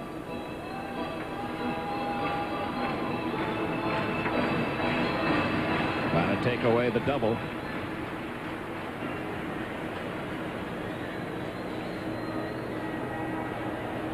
Here's the 2-1 pitch to Brooks. Looped over third. It is a fair ball headed toward the left field corner. Hubie Brooks will wind up at second base. He got the double anyway. I think he broke his bat on that ball, but he got just enough of it for his 7th double of the season. Oberkfell almost caught up with it. Fastball moved in on it. Just got over his head and just fair down that third base line. So once again, the Expos, as they have been doing for about the last 3 innings, have gotten a runner into a position to win the ball game. Andres Galarraga has struck out and grounded out 3 times. 1 man out with Brooks down at second.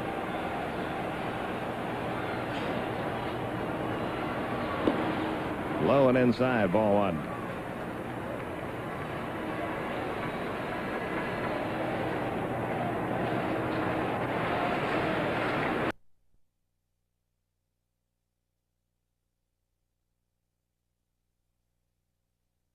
I covered for him. Not a word. You keep on coming through, 'cause you make America work, and this one's for you. Here's to you, Beechwood Age, for that clean, crisp taste that says Budweiser. This bug's for you. Well, a very disappointing start to the second part of the season for Atlanta. 4 straight losses to the Expos, the last 3 by 1 run. This one in extra innings. 2-1 Montreal, the final. Skip has the totals. Okay, Pete, for the Expos, 2 runs, 12 hits, no errors. They left 8. For Atlanta, 1 run, 5 hits, no errors. The Braves left 5. Andy McGaffigan, the winner, he's 1-1. Jim Acker, the loser, he is 0-5. Herm Winningham, the game-winning RBI, his 3rd of the year. And 38,341 people paid to see it. It was the bottom half of the 11th inning when Herman Winningham came to the plate with 2 outs. Hubie Brooks at second, took a 2-1 pitch that was up and just laced it back up the middle. Albert Hall overruns the ball, but I don't think he had a shot at him at home anyway. So it's going to be a long flight for the Braves from Montreal to New York. The Expos have won overall now 7 in a row, and the Braves have lost 4 in a row. 2-1 Expos, your final. We'll be back with you on Tuesday night from Shea Stadium, 7:30 Eastern Time, for the second game of that 3-game series. Until then, for Skip Carey, Ernie Johnson, John Sterling, and our entire TBS crew, Pete Van Wieren from Olympic Stadium in Montreal. Today's final, Expos 2, Braves 1. So long, everyone.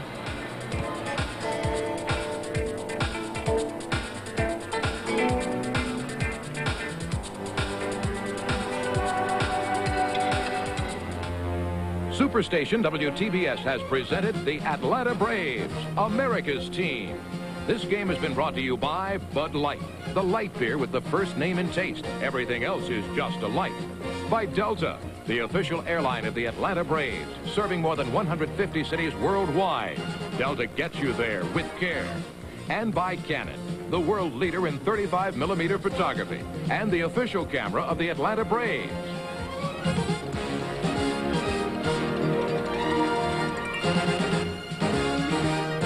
Atlanta Braves Baseball is production of TV.